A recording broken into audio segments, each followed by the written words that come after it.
Welcome, everybody, to a special InccAST broadcasted live here, Walker Design Studios, official home for Fanboys Incorporated. And sitting across from me is Mr. Joe Nubb. Hello.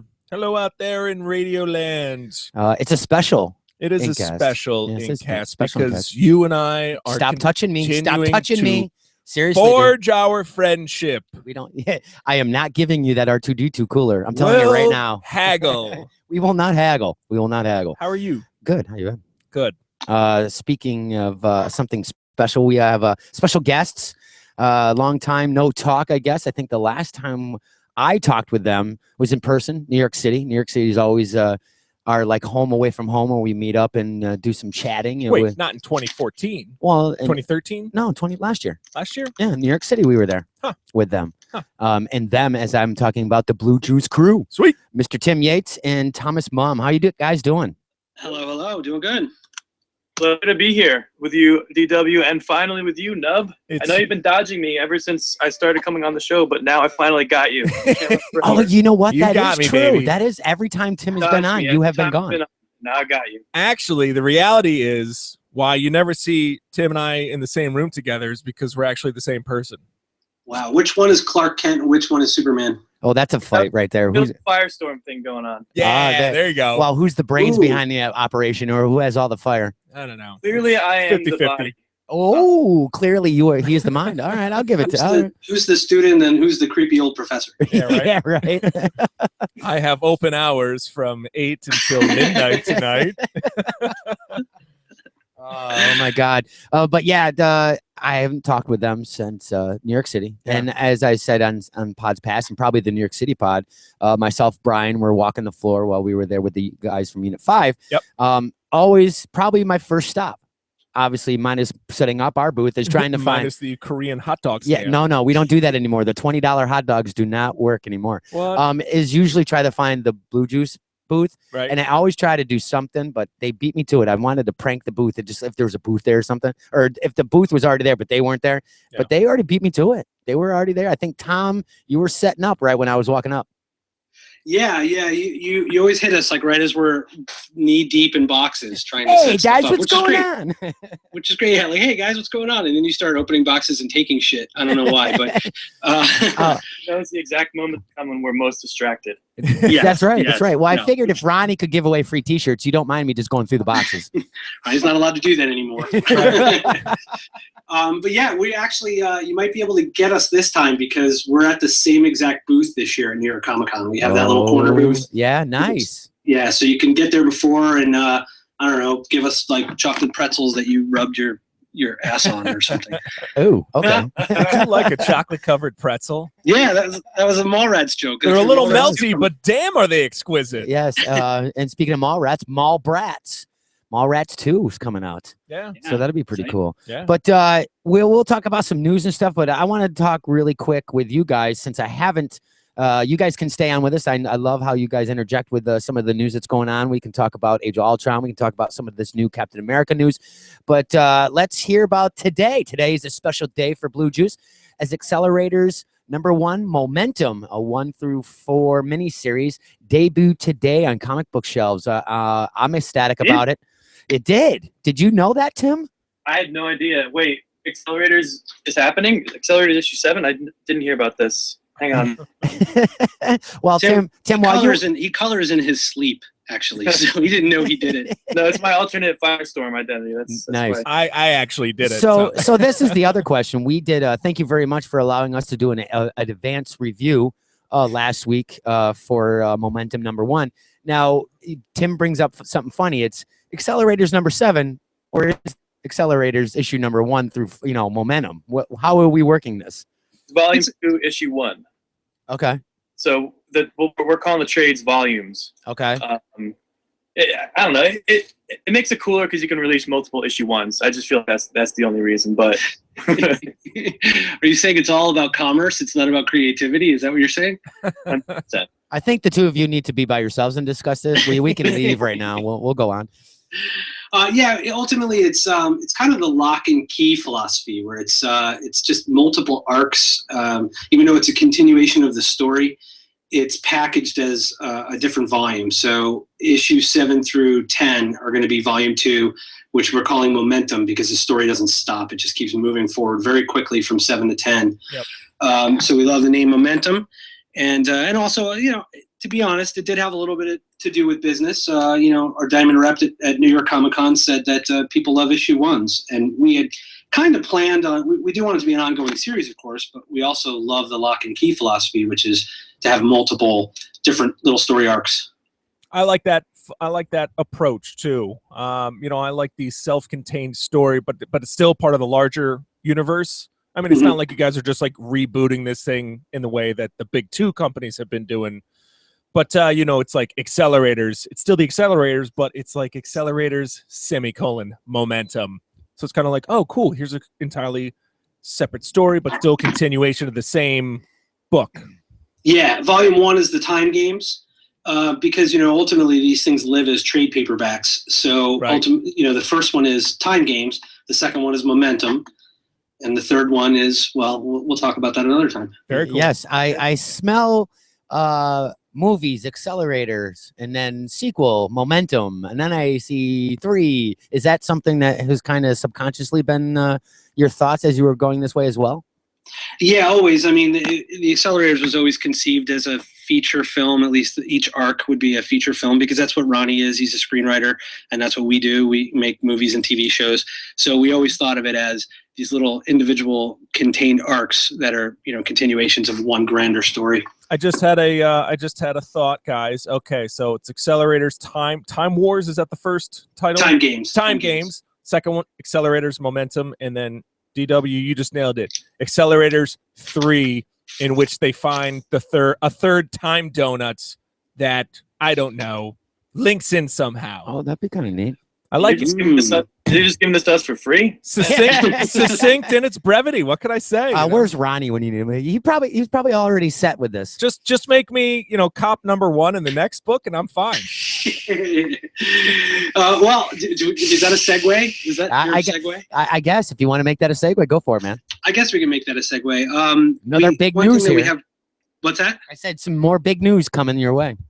Yeah, I guess this is an exclusive, even though this was something that started at New York Comic Con. We were approached by a Chinese company at New York Comic Con that does motion comics, and we've been working with them for the last few months to create an Accelerators and Anne Bonny motion comic, and actually even a Blue Juice Comics app that'll house these motion comics. And we cast a bunch of voice actors and just regular actors and people like DW, and everyone provided voices. Wow, thanks a lot, Tom. Voice actors and other actors and people like DW. The homeless and then DW. Right. We pulled a guy off the street from the Korean barbecue stand, the Korean hot dog stand. And, wow, okay. DW is cop number 1 in the Accelerators issue. Very cool. Thank you for the applause. Thank you. No, but we also have you have Brian Comic Head for Aldo as well. Brian, we will have Brian eventually. Okay. We recast his part, unfortunately. Okay. I haven't told him yet that he hit the cutting room floor. But we recast his part. Okay. But I will put him somewhere into probably Accelerators 2, if not 3. Oh, yeah, nice. We had him as a few characters originally in the issue ones, but he just kept cursing. We couldn't. It was basically just one giant beep. We kept, stick to the script, and he kept saying "fuck the script." And no, yeah, I want to say thank you officially. I mean, we've chatted since this has been months ago when you asked me. I haven't said officially in person thank you so much for that, but that it happened right after New York City. I think you approached me with that. I have to say there's a funny little thing with that, recording those pieces. It took me a little while. I was a little bit behind, and I apologize for that. Then I did it like literally in my boxers at like 1 o'clock in the morning.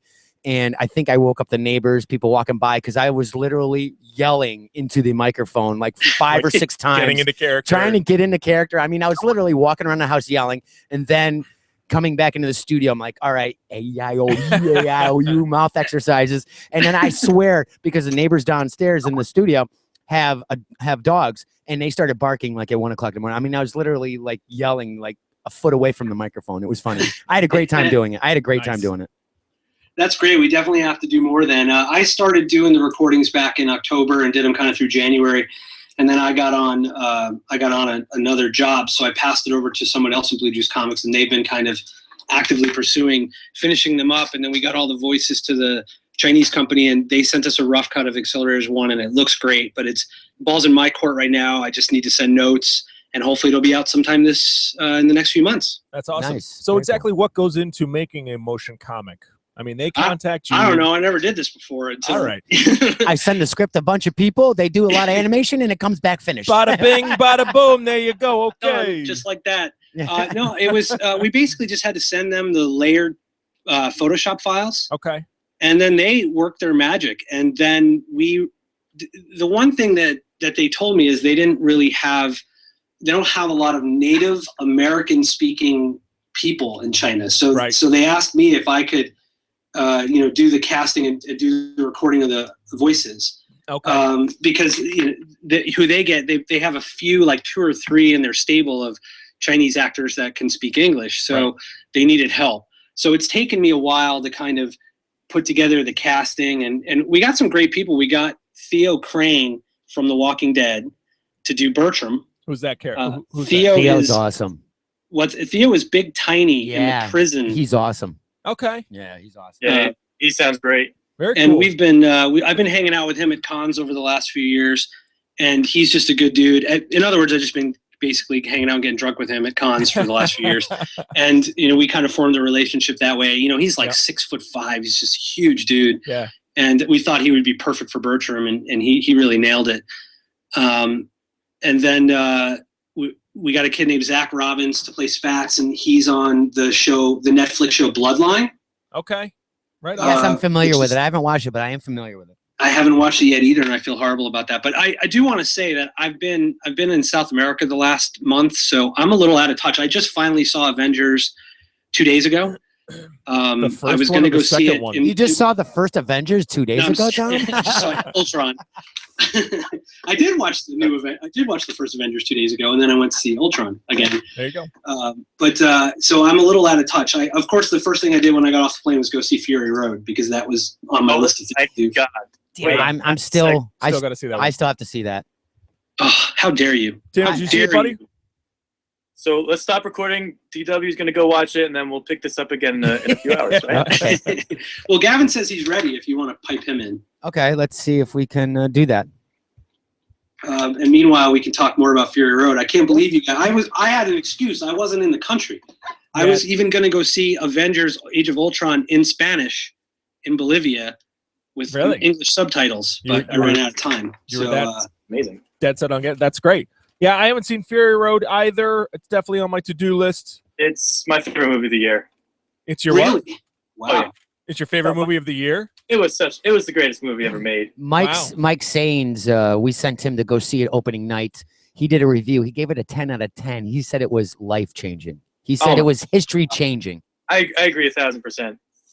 Well, I'm going to date myself here, but have you guys seen The Road Warrior?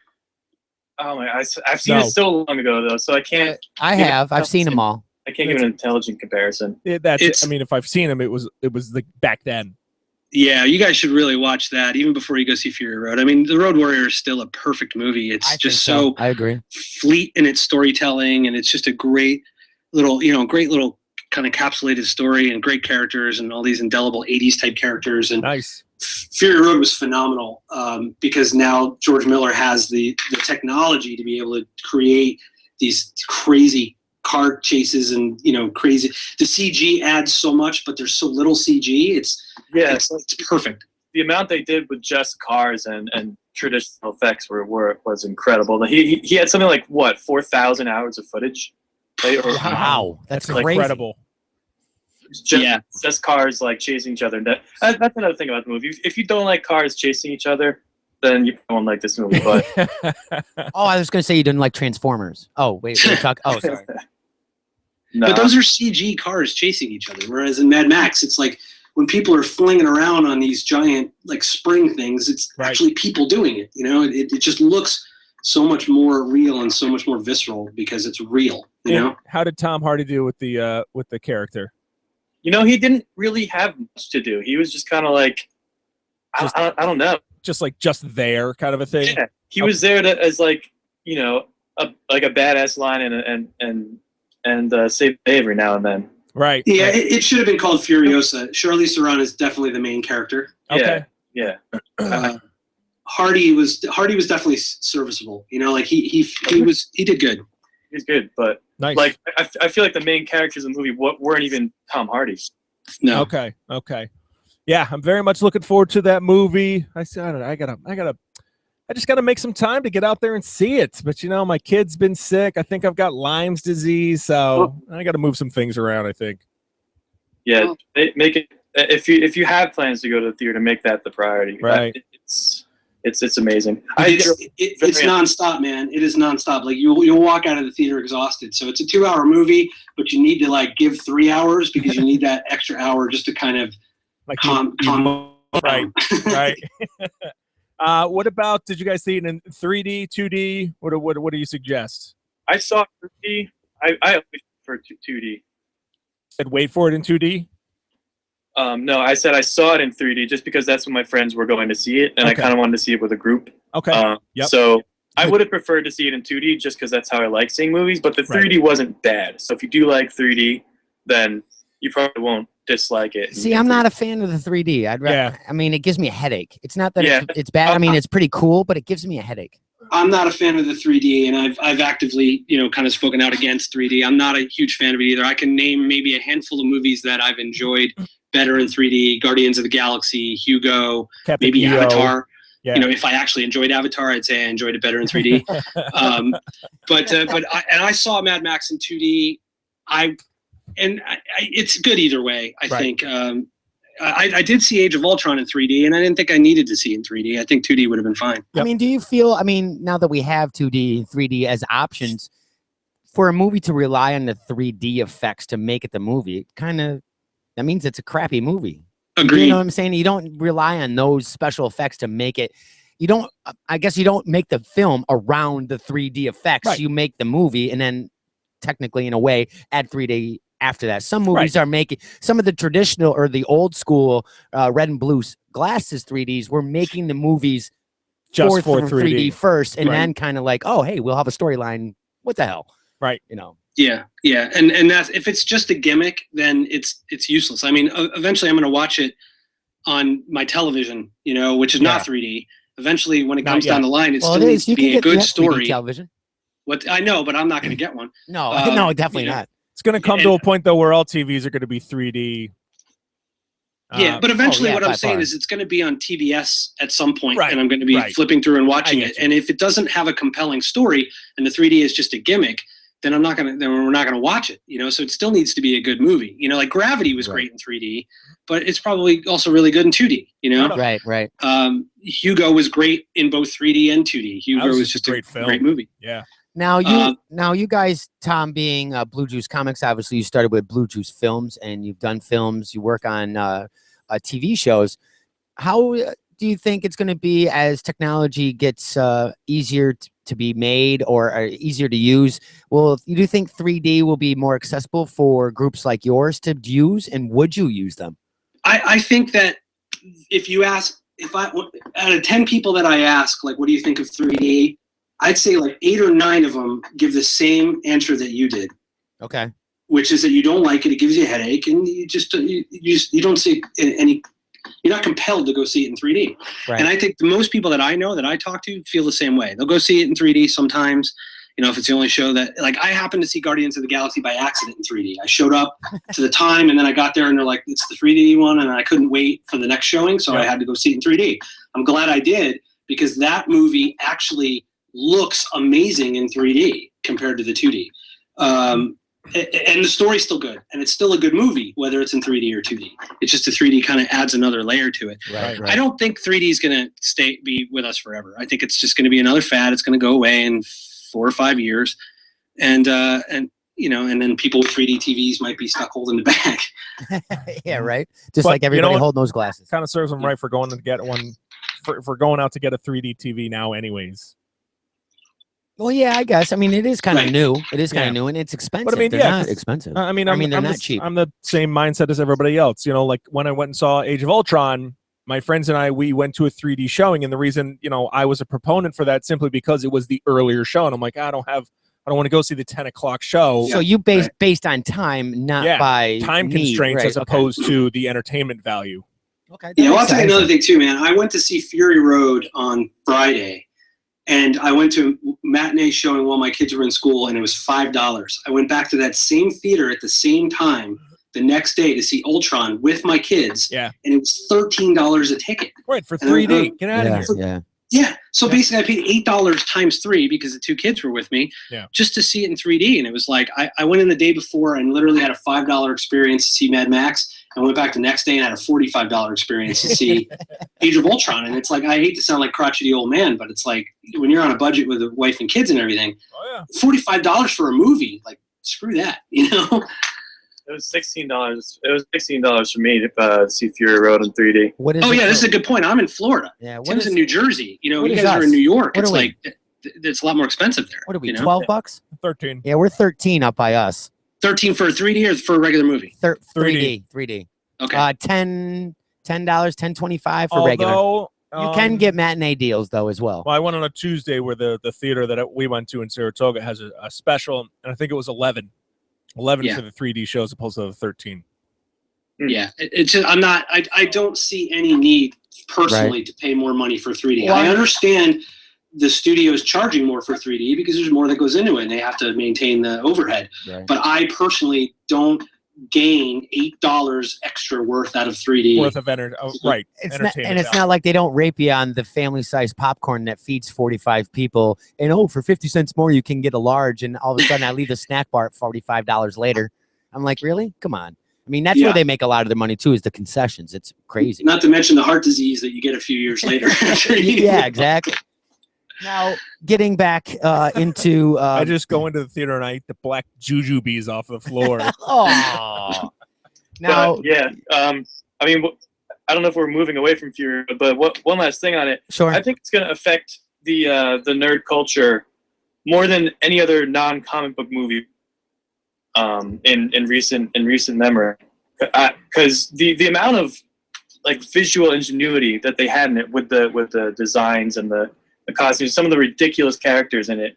Like I think it'd be more cosplay from Fury Road than any other non-comic book movie or TV show. I think I'd have to agree with you, Tim. Are you saying we're going to start seeing some scantily clad, future dystopic girls cosplayers? chopping off their own arms and putting robotic pieces on?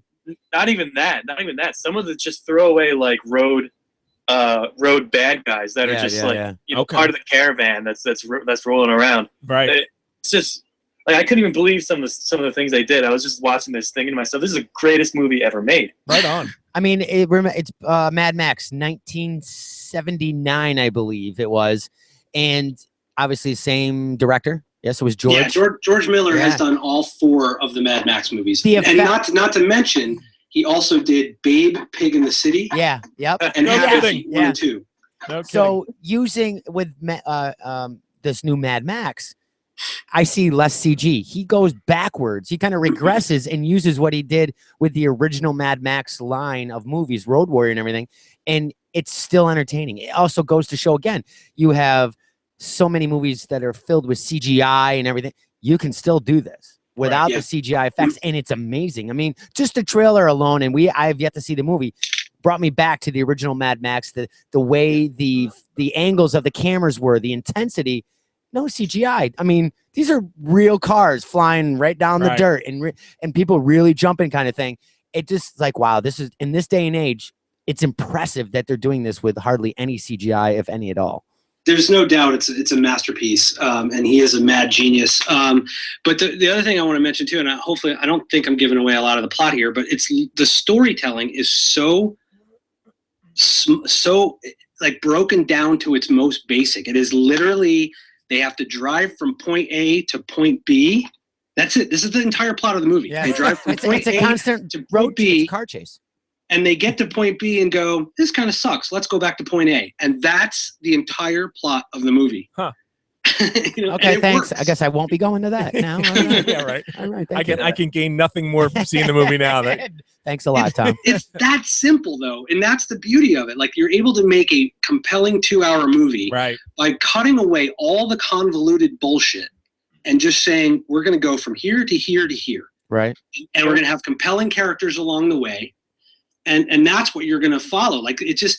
And I feel like this is one of the reasons why Guardians work so well is because the characters are so compelling, Yeah, Right. Right. Brilliantly, it was make you actually care for the characters in as little amount of like movie real estate possible. Like you And actually, go ahead. no, yeah, like it didn't take much for you to start rooting for the characters and like want to see them. Like you actually care about them in so little time. And you're like just completely invested in what's going on. That's why you guys have to go back and watch The Road Warrior, because The Road Warrior is exactly that. It is just you, even without any dialogue. Like Mel Gibson doesn't say anything for like the first 20 minutes of the movie and then doesn't say anything again for another 20, 30 minutes. Like he barely talks, but the character is so indelible. Like you get it just from looks, just from the way he acts, just from the way he walks. Every single secondary character is so well defined, even though they might have 2 minutes of screen time. Right. Like it's storytelling at its basic, at its core, and it works. That's great. I hope that they're all on Netflix right now so I can catch up.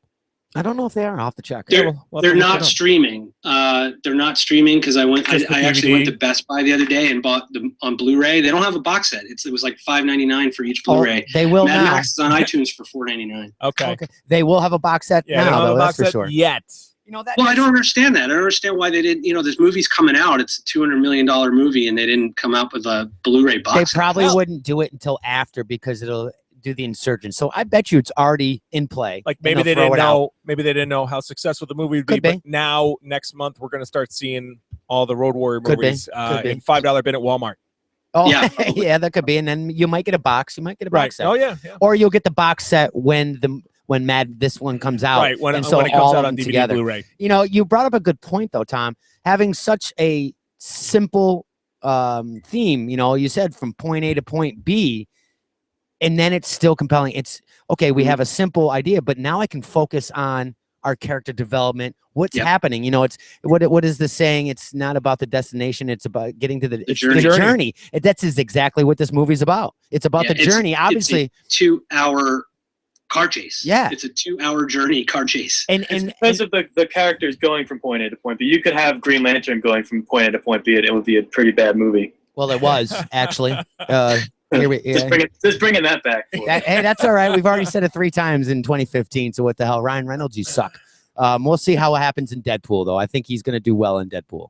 Yeah, let's hope so. But switching gears back into the accelerators and the donuts, Joe Nubb refreshed himself last night and went through the first 6 issues. Sounds dirty. There's got to be a better way you could have said that. Oh no, you refresh yourself. You took a shower first time in 6 months, and you cleaned your bed sheets. There you go. But you refresh yourself with went through 6. Yeah, going from the first mini to the second, guys. What's different? What can we look forward to? Well, I wanted to actually know your take on the first 6. Actually, you reading that's on the actual first 6. Yeah, on the first 6.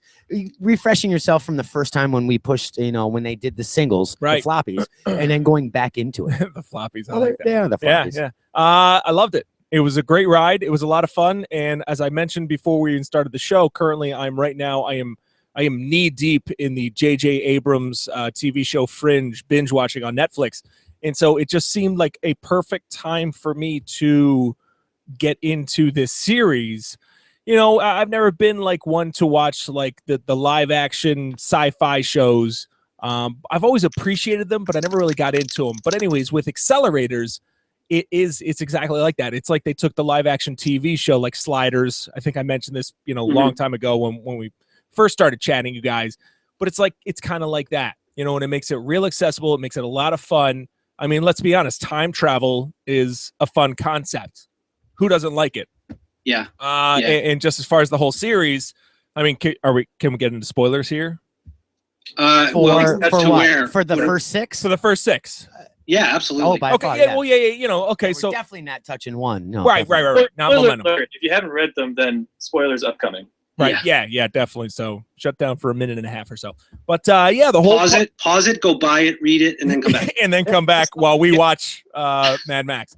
But you know, Spats, you know, kind of befriends Bob, or really she kind of befriends him in a weird way, and you know, it's like he's there in the future, but he was responsible for it in the past, and so there's the whole. Okay, so obviously you're not just jumping forward. How exactly are we going to get back there eventually? How did Spats get back there eventually to get this whole thing up and running? I don't know. There's a lot of questions that I have, but I look forward to like finding out the answers. No, well, thanks.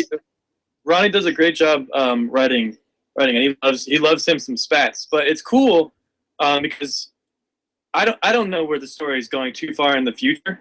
And it's like Spats now it's kind of like doesn't really know what's going on. He's a dumb kid, right? But you know that he turns into somebody who basically orchestrates everything, right? So you get to see along the series the development of Spats as a character into somebody who, you know, is competent and knows what's going on. It was a surprising twist. Yeah. And well, you know, Ronnie has always said that the antagonist of the series is Spats. He's also said that the protagonist of the series is Spats. The question is, which version of Spats is which? Oh, you know? Okay, no, that's very interesting way to look at it. Because right now, I mean, by my count, in the first mini, there's 3 Spatses to deal with. There's past Spats, which is, I guess, I don't know. There's the contemporary Spats. There's the Spats in the past that orchestrated it and kicked off this whole thing, and then there's dirty bum Spats with the sign. You know, got lost in time, have no modern currency, please help kind of thing, which I thought was a great line. Yeah, he basically there's teenage Spats, you know, which is the Nirvana type 1992 Generation X as they Generation X Spats. Yeah, then there's middle aged Spats, and then there's old Spats, and that's in Arc 1. And then Arc 2, you know, to answer your question, DW, Arc 1 was really about getting the story started and really about getting the characters and figuring out who they are, but it was really about the time games. You know, the time games was kind of the hook that brought it all together. And with Arc 2, we're moving past the time games. The plan is to move past it and move forward and just keep jumping forward until these guys can ultimately find a way to go back. Right. I was just going to say, no pun intended, because you can't go backwards, which is another awesome dilemma to have. My gut is telling me, I don't know, either they're going to pull out once after momentum is done and you get to accelerators 3, and then we find the third time, don't it? If we do that, or if we don't, time is going to be cyclical. And so they're actually going to jump into the age of dinosaurs and then just fast forward themselves eventually to the future. Ooh. But you're saying time is a flat circle. Is that what you're saying? Are you saying, the Earth is flat now? Yeah, right. We'll see. No, interesting visual. We should tell Ronnie about that. Stay tuned. Well, I'm happy to announce. I guess this is an exclusive. Also, I'm happy to announce that I talked to Ronnie yesterday, and we officially greenlit the third arc. Awesome. Of the accelerators. We had so much fun making 2. You can keep talking over the crowd. We officially decided to keep moving forward. We had so much fun with the second arc, and we just think that, well, first off, I think we're getting better. You know, like the art has never looked better. Issue 8, which is Momentum 2, comes out next month, comes out June 24th, and it's literally my favorite issue so far. The art is just beautiful, and it, you know, spoiler alert, but keeps jumping to different futures. Okay. And so Tim and Gavin got a chance to play with the art in all of these different futures, and they all have a different color palette, and the story just moves very quickly in issue 7 and 8. And we had so much fun with it that it, you know, I kept telling Ronnie, like, I want to know where this thing goes. You know, don't tell me. I want to read. I want to know where this thing goes. You want to be as surprised as everyone. What's that? Well, you want to be as surprised as the rest of us. Exactly. Yep. Exactly. Because I'm having so much fun with where it's going. And from a storytelling standpoint, that I want to know where it's going. So we greenlit Arc 3, which will be another 5 issues that'll come out in 2016. Okay. Oh, very nice. Awesome. Now, 2 awesome announcements. We have the motion comics, and we have the third arc already in play. Now, talking with Ronnie in the past, and all of you guys, movie is something down the road with you guys having your own production company. Would you ever think about doing a sizzler reel or a YouTube maybe web series to also kick on this, or push it right through to the major studios? Well, I think it's just a matter of hooking up with producers that will take on something kind of this scope. It's kind of a big scope. Right. This whole thing, it's not something that's two guys locked in a room having a dialogue, which is more kind of our forte on the film side. So it definitely means partnering with a producer who will bring some clout and some money to the table. Oh, very cool. You know what though? I think there's two guys sitting here in a room. I think we could put off we should do a fan parody of the Accelerators web series. Come on, who's Bob? A parody of it? Bob? Who's gonna? I'm not Bob. Yeah, I'll be the You are clearly cop number one. Yes, I am. I know that dialogue. I know that. Nothing else in life. Yes, number one. Question: who are the mustache guys, and why do they all look the same? Now, I did notice that in one panel, like their mustaches actually look different. Now, are these like clones of each other? Yeah, they've all got different mustaches. Okay, so they're not all the same guy unless they all, grow different styled mustaches. But what's the deal with those guys, or do we still have to find out? Well, a quick little sidebar announcement. The Ming Chen plays all of those characters in the motion. Really? Oh my God, that's awesome. Nice. Those guys are basically clones that Bob may or may not have made in order to help run the. What's that? They're the Bobettes. Yeah, exactly. They're the Mingettes. Right. And they do have levels of, some of them are just dumb oafs, and some of them are in charge of, they're like the jail keepers for the Time Games fighters. You can tell who's who by their mustaches and by their clothing. That was a good pickup, by the way, Joe. What? That was a good pickup on the different mustaches. Oh yeah, definitely. Cool, I mean, obviously the MC of the entire show is sort of this emaciated, guy with the mustache, but he's sort of plugged into the command console, to the command chair. So you can tell that's just sort of like the way I saw it is just sort of the guy that's what you do, and you don't really get up, you don't really eat. We will. Tubes that are plugged into you will feed you a nutrient-rich protein, solution through there to keep you alive. But other than that, you are just there to announce the games and announce the contestants. That's your one job. I'm too. Yeah. What's that, Tim? It seems like he's having a pretty good time with it too. Right. Yeah, which is kind of creepy, because he looks like garbage, but the guy, with like that booming voice comes out. It's kind of creepy. Now, just to tell everybody, just like Ming. Yeah, exactly, right. To tell everybody, we are live here at. We are also monitoring Twitter. So if you have any questions for the Blue Juice guys or ourselves, tweet us at Fanboys Inc. As we have a few listeners live right now. So I know one of them is Mr. Ayers. Now on last week's episode, I counted. Jeff Ayers, take a drink, dude. You see, I was just gonna say drinking game. I said your name 8 times last time, so we'll see if it's like the Who in Whoville. We'll see how many times we can say Mr. Ayers. Now that's 3 times so far, 4 times. So you should be pretty shit-faced by the end of this pod, Jeff. That's good. Hey, Ayers. Tim Yates, let's talk with you for a minute, pal. Yes, the colorist of the book. Oh, darn. Yeah, right. Put you in the hot spot, my better half. What can you talk about your particular job on the book? I'm the colorist, so Gavin handles the penciling and the inking, and then he sends the pages over to me. Now, do you guys discuss beforehand, what we want the color palette to be, what we want the tone to be? How does that process work? Yeah, we talk about palettes. I normally just, before I start a scene, if I have any questions about, what kind of colors are going on, or what the palette should be or what time of day it is, I'll shoot them at either Gavin or Ronnie. If I hadn't read the script, I usually don't read the scripts. I just imagine them. That much is evident. But yeah, no, like if I usually ask if he has any specific requests, but for the most part, he just gives it to my creative freedom. So I just go crazy, and we clean up the mess afterwards. Okay, very good. We did have an inspiration for Accelerators 7, which is Momentum number 1. The last arc DW and I have talked about this. Like Die Hard was kind of an influence because we love the movie Die Hard. Yes. For Momentum number 1. the theme was kind of was aliens, basically James Cameron's Aliens. So it's got it. We always wanted to go for that kind of blue color palette, that Cameron blue. Oh, okay, I understand that. Okay.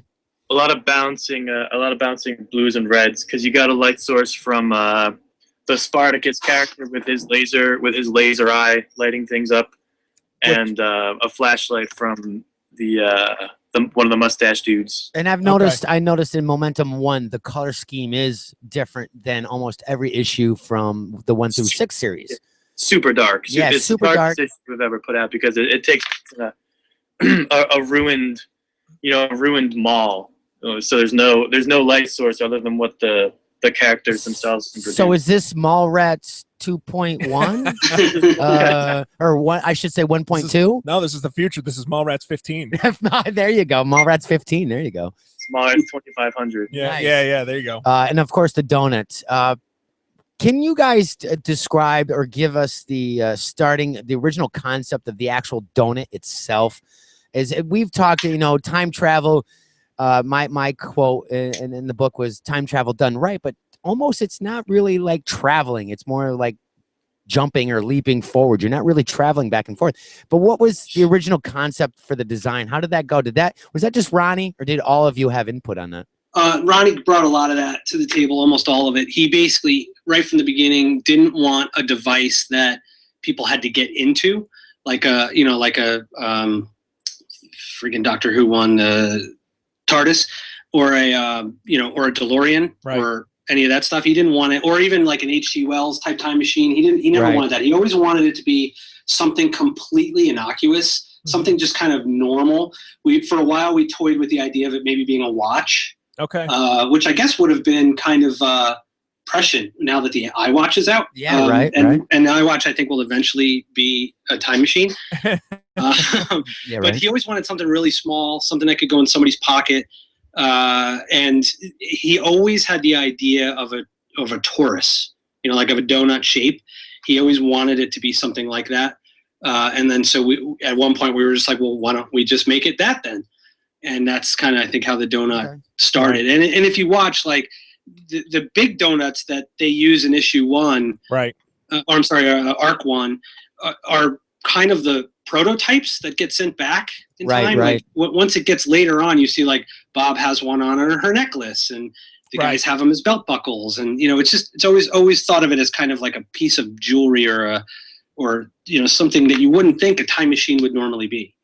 Well, it's also kind of reflective of the times. Obviously when H.G. Wells was writing the Time Machine, it's a big contraption. Doctor Who was conceived a long time ago, even Back to the Future, as far as their time travel. All the way back in the 20th century. Yeah, hey, there you go. Honestly, yeah.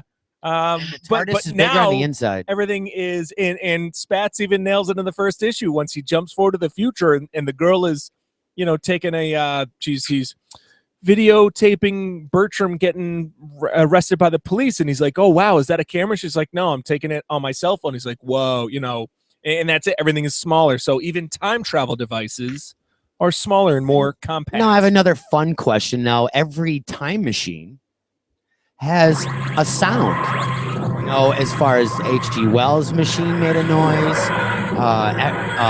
the DeLorean made a noise. What is the donut? Does that have a noise? Even the transporter in Star Trek, even though it wasn't a time traveling, but it transported people, it made a noise. Do you guys have a sound for the donut? I think you just played it, didn't you? Well, there's copyright infringement going on right there. Well, in the book, it's Krakoom. That's the big sound effect, that it's Krakoom. In the motion comic, we're still kind of going round and round on what it's going to be. So we'll figure something out.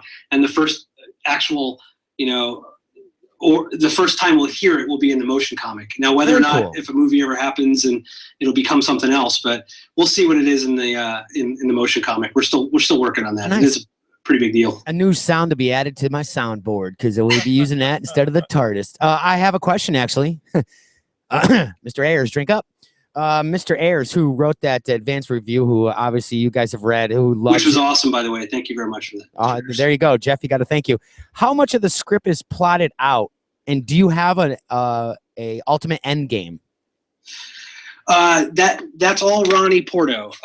We try and give as much creative freedom to the writers. Tim, do you agree with that? Being the writer of Ambani? It's Ambani is Tim's story. Accelerators is Ronnie's story.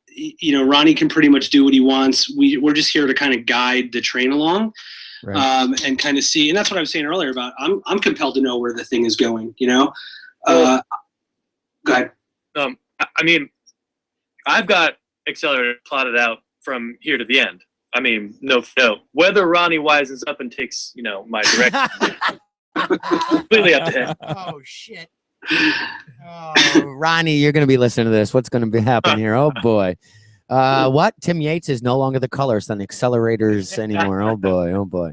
It's part of what we talked about last night, what Ronnie and I talked about, because at this point in the book, when we're on an arc 3, Gavin, by the way, is asking if there's any word, if we're looping him in or not. I can't get him on my end. If there's a way you can get him on yours, I'd be more than happy to. See if you can group him in.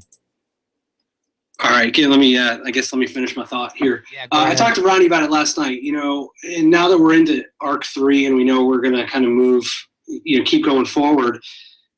I did ask for not only an outline of arc 3, but also what he has planned for arc 4 and arc 5, just to kind of see when it is that we do want to wrap it up. One thing that I always think of is the show Lost. Okay. And I love Lost from the pilot, and I was there all the way to the end. But somewhere around season 3, hey Gavin, you there? I'm trying him as well. I see him loading into Skype, but he's not loaded in yet. No, he's not loaded in yet. Yellow. Hey, Mr. Gavin Smith. Damn it. Hey, I made it. What's up, guys?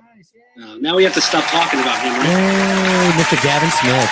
All right, hey, I like the live crowd. That's pretty neat. Nice. Everybody stop talking about him and how shitty the pencils were. Now let's talk about the writing. We got Gavin on board. board. Yes. Were, am I right? That's all that matters, right? Yeah. Everybody, if you listeners out there, it's Gavin Smith, the penciler for Accelerators. Hey, Gavin Smith. Hey guys, who's all here? It's DW and myself, Joe Nubb. Okay, cool. And Tom and Tim. It is. Oh, yeah. Tim. Oh, yeah, I guess they're Ronnie? here too. Oh yeah, those guys are here too. Oh, yeah, we can talk about them later. Ronnie's stuck in a meeting. Yeah, that what sucks. Baby.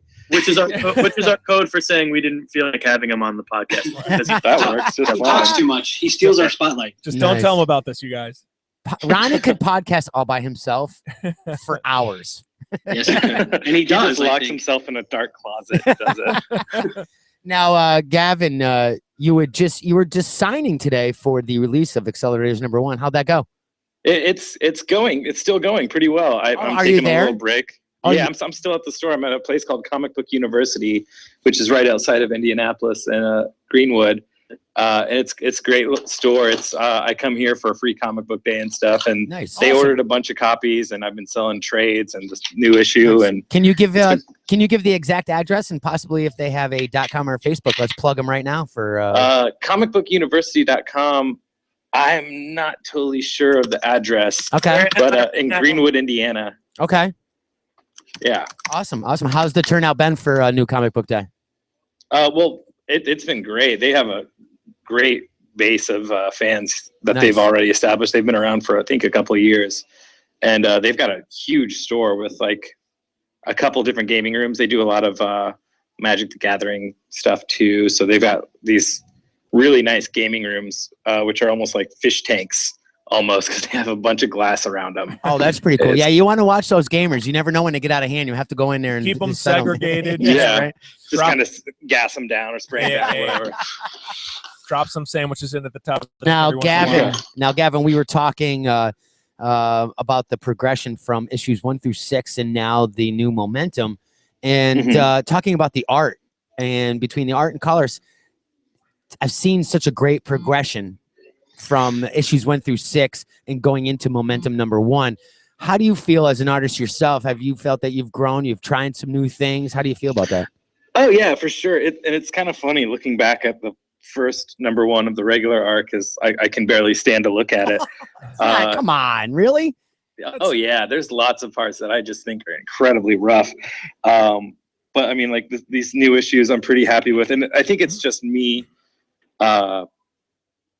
getting comfortable with deadlines and how to draw well with those deadlines intact. Like, I know that not every drawing is going to be perfect. Right. And I think I was trying to, with a lot of the first arc, I was trying to make things real perfect and turn it in on time. And it wasn't always great. Like, the results weren't always great. Now I think I've learned how to draw on a deadline, and it's kind of bringing some good things out of me, especially with the next issue that's coming out. You're going to see some like crazy things because most of that issue was done in about 2 weeks. Oh, wow. Wow. No kidding. Now, are you guys all three? And it's an oversized issue. It's 34 pages of content. Mm-hmm. Oh, wow. This is a story I like to tell, and Tom can back me up on this. Wait, what's the cussing rule on here? Can we cuss? Yes, you can cuss. Cuss it up. Okay. So Tim and I did this job for a microchip company, which took up like the rest of our 2014. And so when we got back around to working on issue 8, I had bought a Cintiq at this point, and I'm doing all these pages digitally. And I've done about 6 pages, and they're looking good. And Tom calls me, and he's like, "Dude, what the fuck are you doing?" And I was like, "What do you mean?" He's like, "Pages look great, but you've only turned in 6 of them, and this is due at the end of the month, and this is a 34-page issue." So Tom was gracious enough to give me an extra week, and I just plowed through, and I did about 28 pages, 2 covers. Wow. And in those 2 weeks. Does that sound about right? Wow. Yeah, that sounds about right. And the quality didn't drop at all. Like they're like I said earlier in the podcast, that's my favorite issue so far. It's such a great issue, from the pencils to inks to the color to the story. Like, everything is perfect. Issue number 8, you're saying, Tom? Yeah, issue number 2, pretty much. Right. It's Tom. It's got my favorite cover of the series so far. Yeah, it's a pretty badass cover. I've seen it. Yeah, we've seen it. Yeah, I've seen it. Yeah, it's pretty intense. Now, Tom, any particular reason why you went from 22 to 34? Well, we knew we were only doing a 4-issue arc for this one, and we didn't want to short people on a trade. Okay. So we decided to make issue 7 at that point was already going to be 24 pages, and so we decided to do an oversized issue for issue 8, which is momentum number 2. Plus, it jumps to so many different time periods that Ronnie just needed more pages to tell that story. Okay. So momentum 2 will be 34 pages, and then momentum 3 is 26, and momentum 4 is 26. And momentum 3 and 4 are kind of like a 2-issue arc. They're kind of an isolated arc within the 4. Oh, very interesting. Very cool. You guys are definitely doing things unique, and I think that's pretty cool as far as like the big two or any of the other indie books out there, and I like that idea. And Gavin, I definitely got to say, man, in just glancing at the first issue of Momentum, even just that first page, I noticed a huge difference in your work from Time Wars or Time Games into Momentum series. So awesome job. Well, I think a lot of it has to do with the fact that we're doing it every day now. So it's whenever you do anything every day, you get better and better and better and better at it. Yeah. It's practice makes perfect. And wait till you see 8. I love some of the stuff that Gavin did in 8. I messaged him while I was working on it, and I said, "Bob's looking cute as hell in some of these pages." I remember that. Tim, you had to take a couple of breaks though, didn't you? It was like he had. Shoot, I can't even get. Tim is pressing for the Bob either pinup or the swimsuit special summer edition. Accelerator swimsuit. And he's not the only one.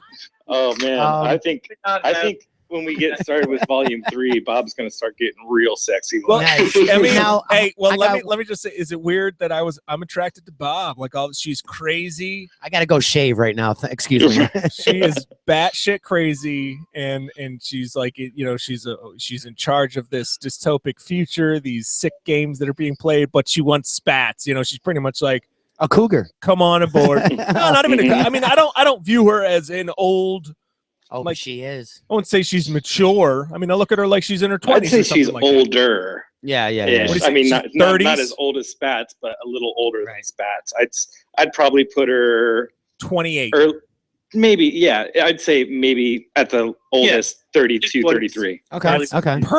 Perfect range for me. Oh my God. Yeah, right. Now, Tim, you brought up something.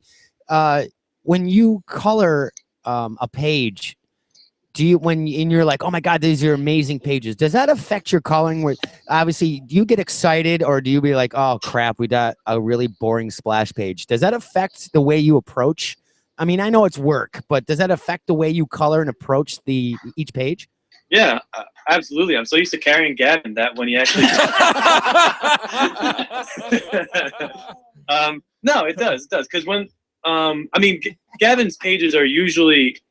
I actually can't think of one page where I looked at it and be like, what the heck is he doing? Gavin consistently turns in good pages. That's the thing I love about working with him. Like, I've done some coloring jobs where I get a page and I'm like, oh my, like, what do I do? What do I even do with this?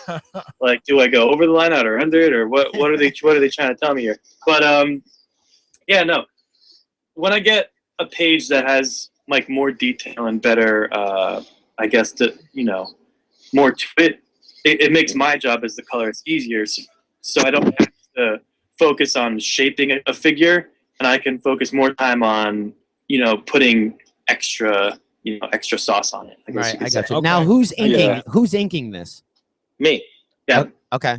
You want one thing that's actually interesting, DW, is that for this arc, we've pretty much like stopped doing pencils. Like Gavin was turning in such tight pencils.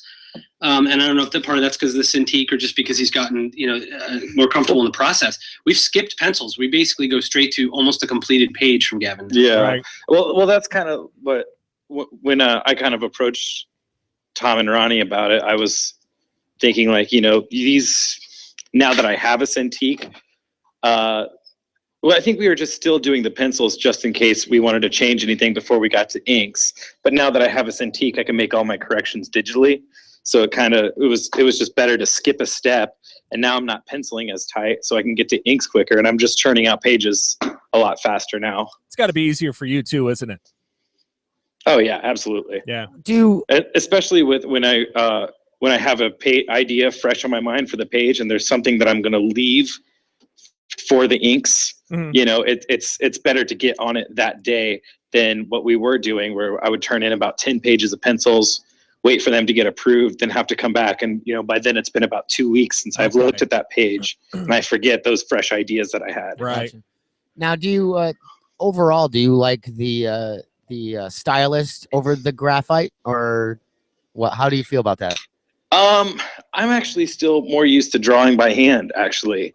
The things I was doing with Cintiq was really fun, but I kind of do miss having a piece of paper in my hand that I can, if I get mad and mess up, I can, rip it up and throw it across the room. I can't do that with a, $1,500 Yeah, you don't want to do that. computer screen. Move my mouse really feverishly, right, and erase it all. Yeah, you can put the fear god into other pages, but you can't really put the fear god into your Cintiq without. No. And I asked that because doing graphic design work and doing pencils myself, for the longest time, it'll be months if I pick up a pencil, and I feel, and you lose, not that you lose all of your technique, but you lose a little bit. Forget that feeling. Yeah, and there's muscle memory and everything, like Jim Lee has talked about, repetition. I mean, I can go do graphic design on the computer so much faster, but there's still something pleasant about having graphite and just being able to do that, But I agree completely. Now, obviously, you don't have to worry about not having graphite, because I see you all over the place. You're doing comic book store signings. You're doing con sketches everywhere. What's the next con that people can see you at, Gavin? This weekend, I am heading to St. Louis for Wizard World's show. Okay. Nice. I was just in Detroit this past weekend. So you're going to the most dangerous cities in the country. Baltimore next. I'm on a dirty, dangerous city tour, because the week before that I was in Philadelphia. Holy crap. And then Baltimore next, right? What's that? I said Baltimore next, right? Yeah, no kidding. Even though I would like to get out to Baltimore, I hear that's a good show. I will tell you, that show was awesome. We did it for the first time last year. If it's a show you got to do Baltimore. And I'm saying this to the whole Blue Juice crew. If you can, no, it's a great show. We did, we did Comic Book Men there. Yeah, it was a great show. So big, but so still comic oriented. It was awesome. Yeah. Well, Tom, we can definitely skip Philadelphia because that was terrible. Oh no, really? Oh yeah. Well, It was our just plan. dead.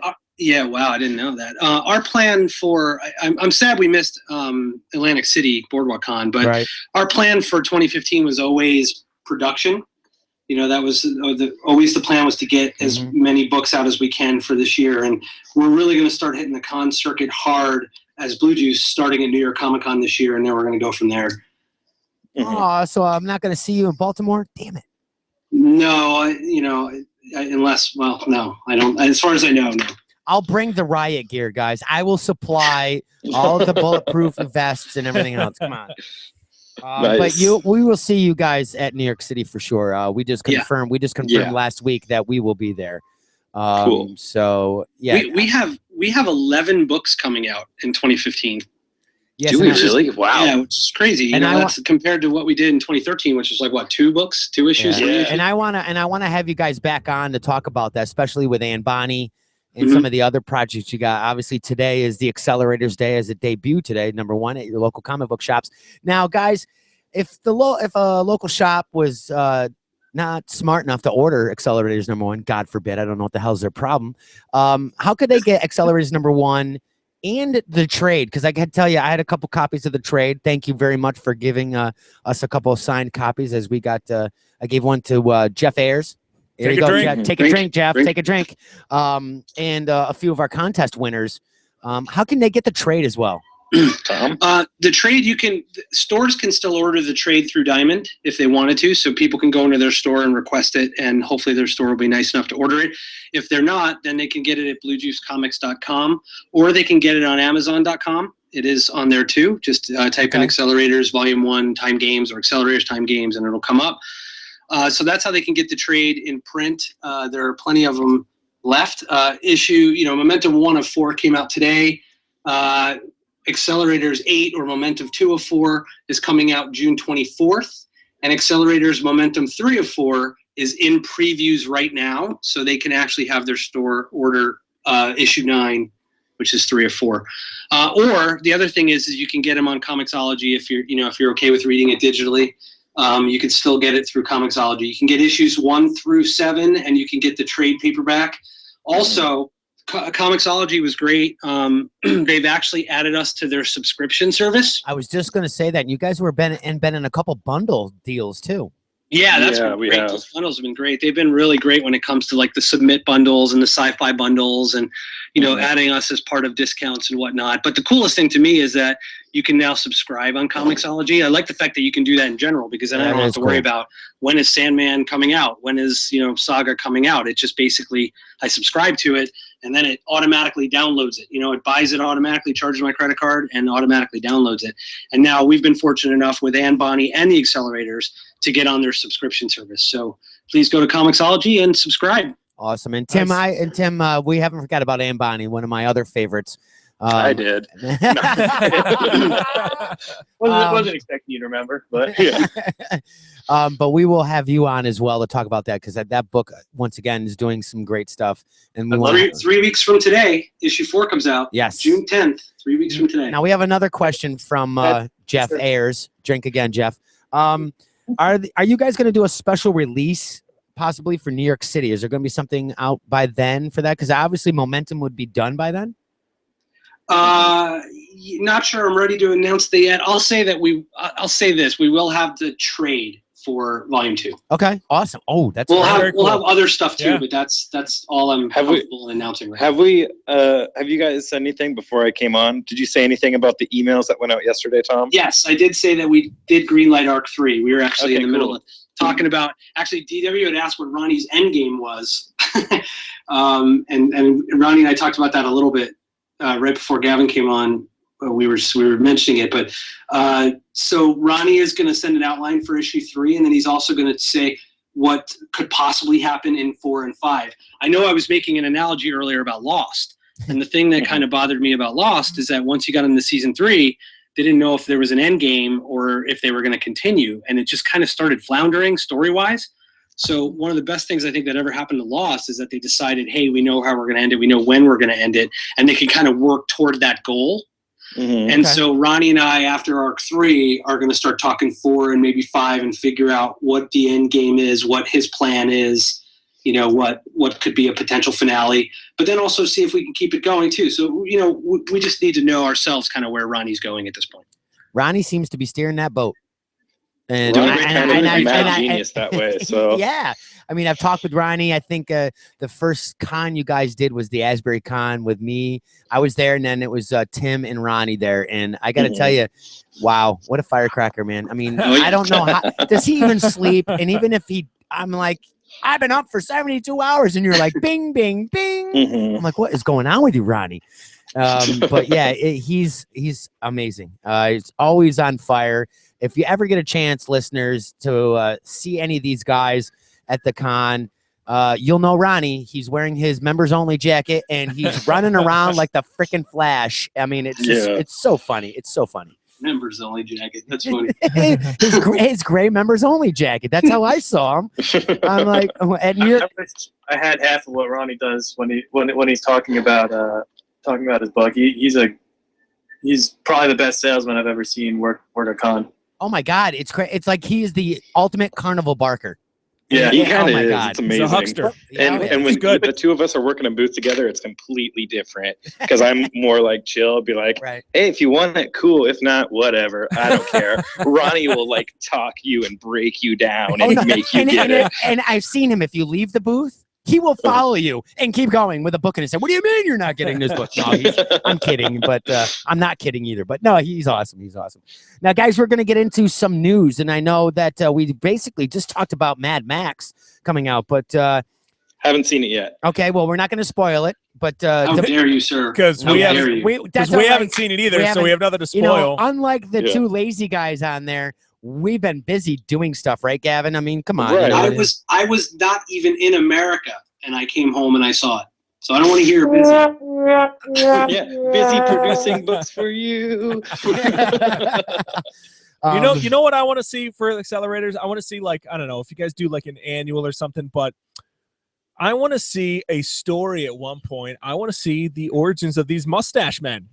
Ooh, I'm curious. You know, the gamekeeper, the good gamekeeper, who is what we're calling this guy, he's a main character. Like the one guy who ends up jumping with them at the end of 6. Yeah, he's a main character. He's got a lot going on, and I think by the end of this arc that's coming out now, you're gonna. He gets a lot of play. He gets a lot of play. Okay. Yeah. Cool. Yeah. Well, We look forward to it. Especially like I'm drawing the last pages of issue 4 right now. Yeah. And there's some really cool moments that are coming up with him, and I've kind of got an idea for him to pitch to Ronnie about future stories. And Ronnie and I have kind of talked about it a little bit. Okay. But very cool. There's I'm more excited. specifics I want to get in there that are pretty good. So he's got a lot of stuff coming up. Is there going to be an Accelerators and Bonnie crossover ever?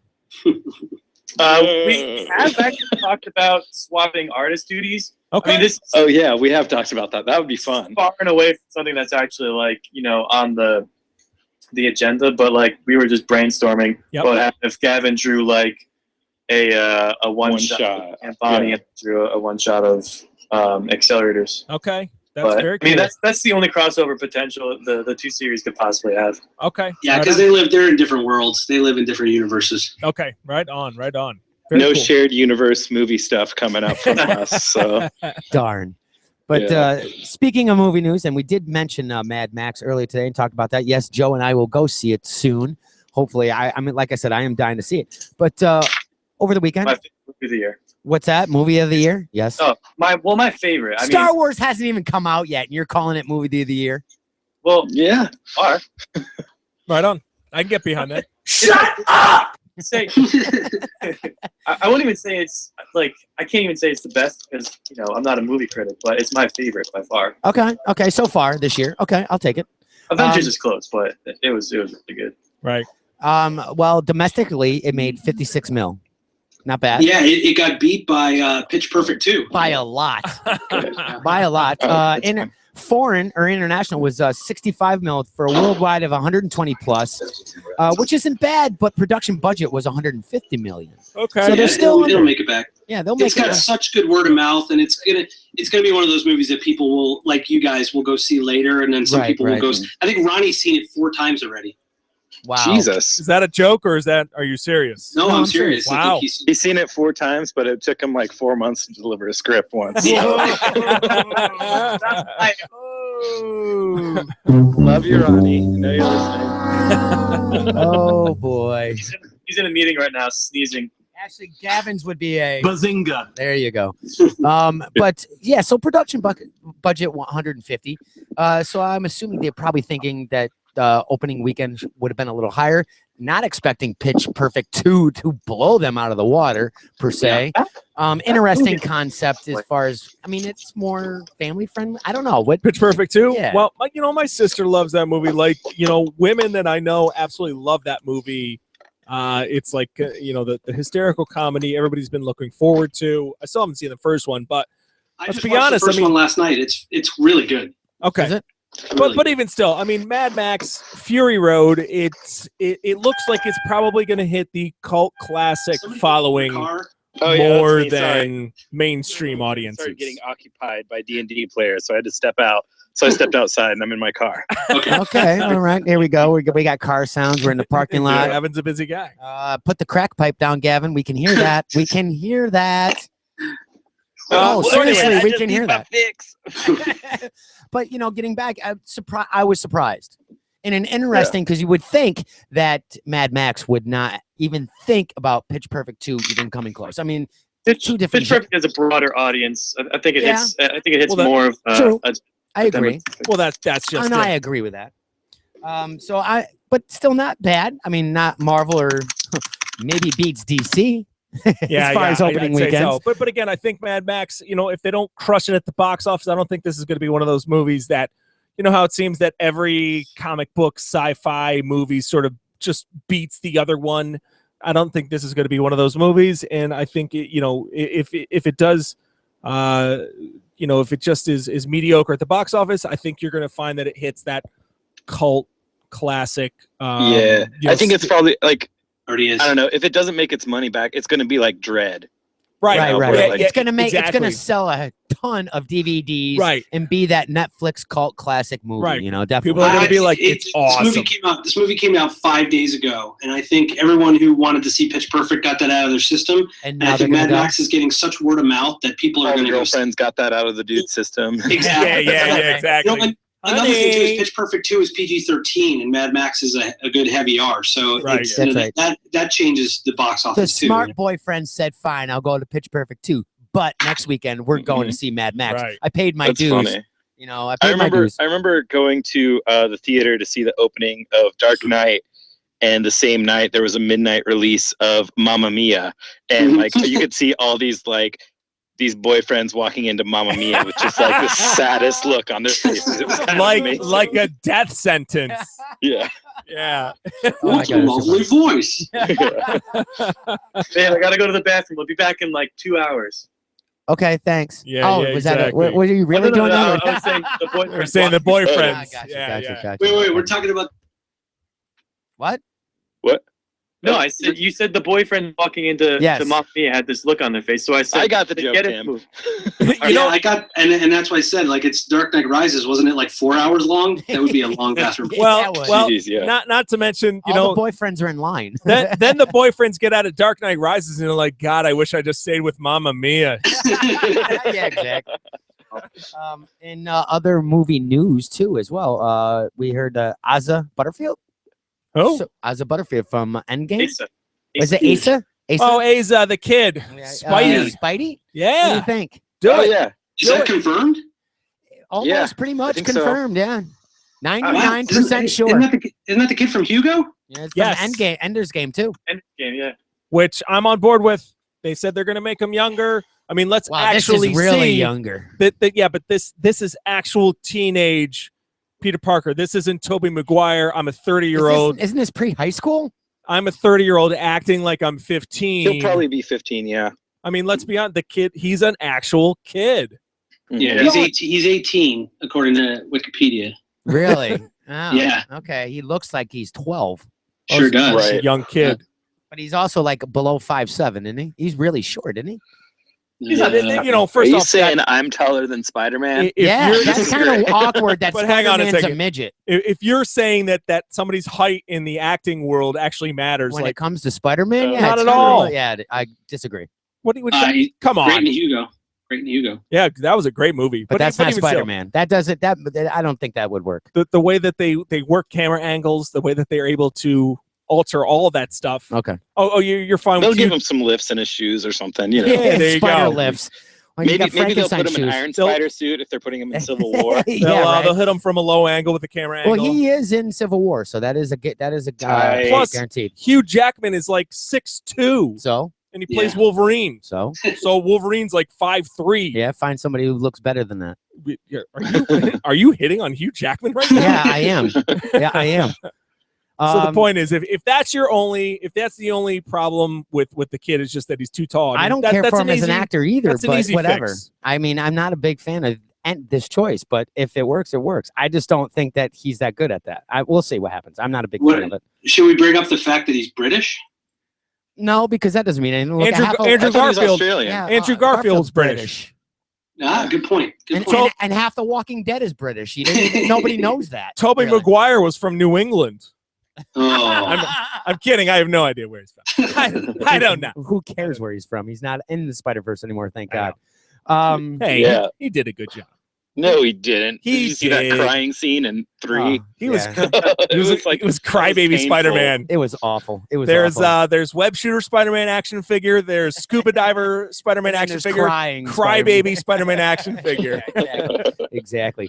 Also, staying on the movie news, we got a lot of set pictures from Captain America: Civil Cap War. 2. Um, Crossbones. We see Crossbones now. A lot Yep. of internet problems, or I should say, internet Buzz. fanboy rage. Oh, he should be he should be bigger, and he should be wearing the mask. And this, I'm like, I don't mind the helmet. Right. And we already kind of knew how big he was going to be 2 movies Right, ago. 'cause we knew the guy. Yeah.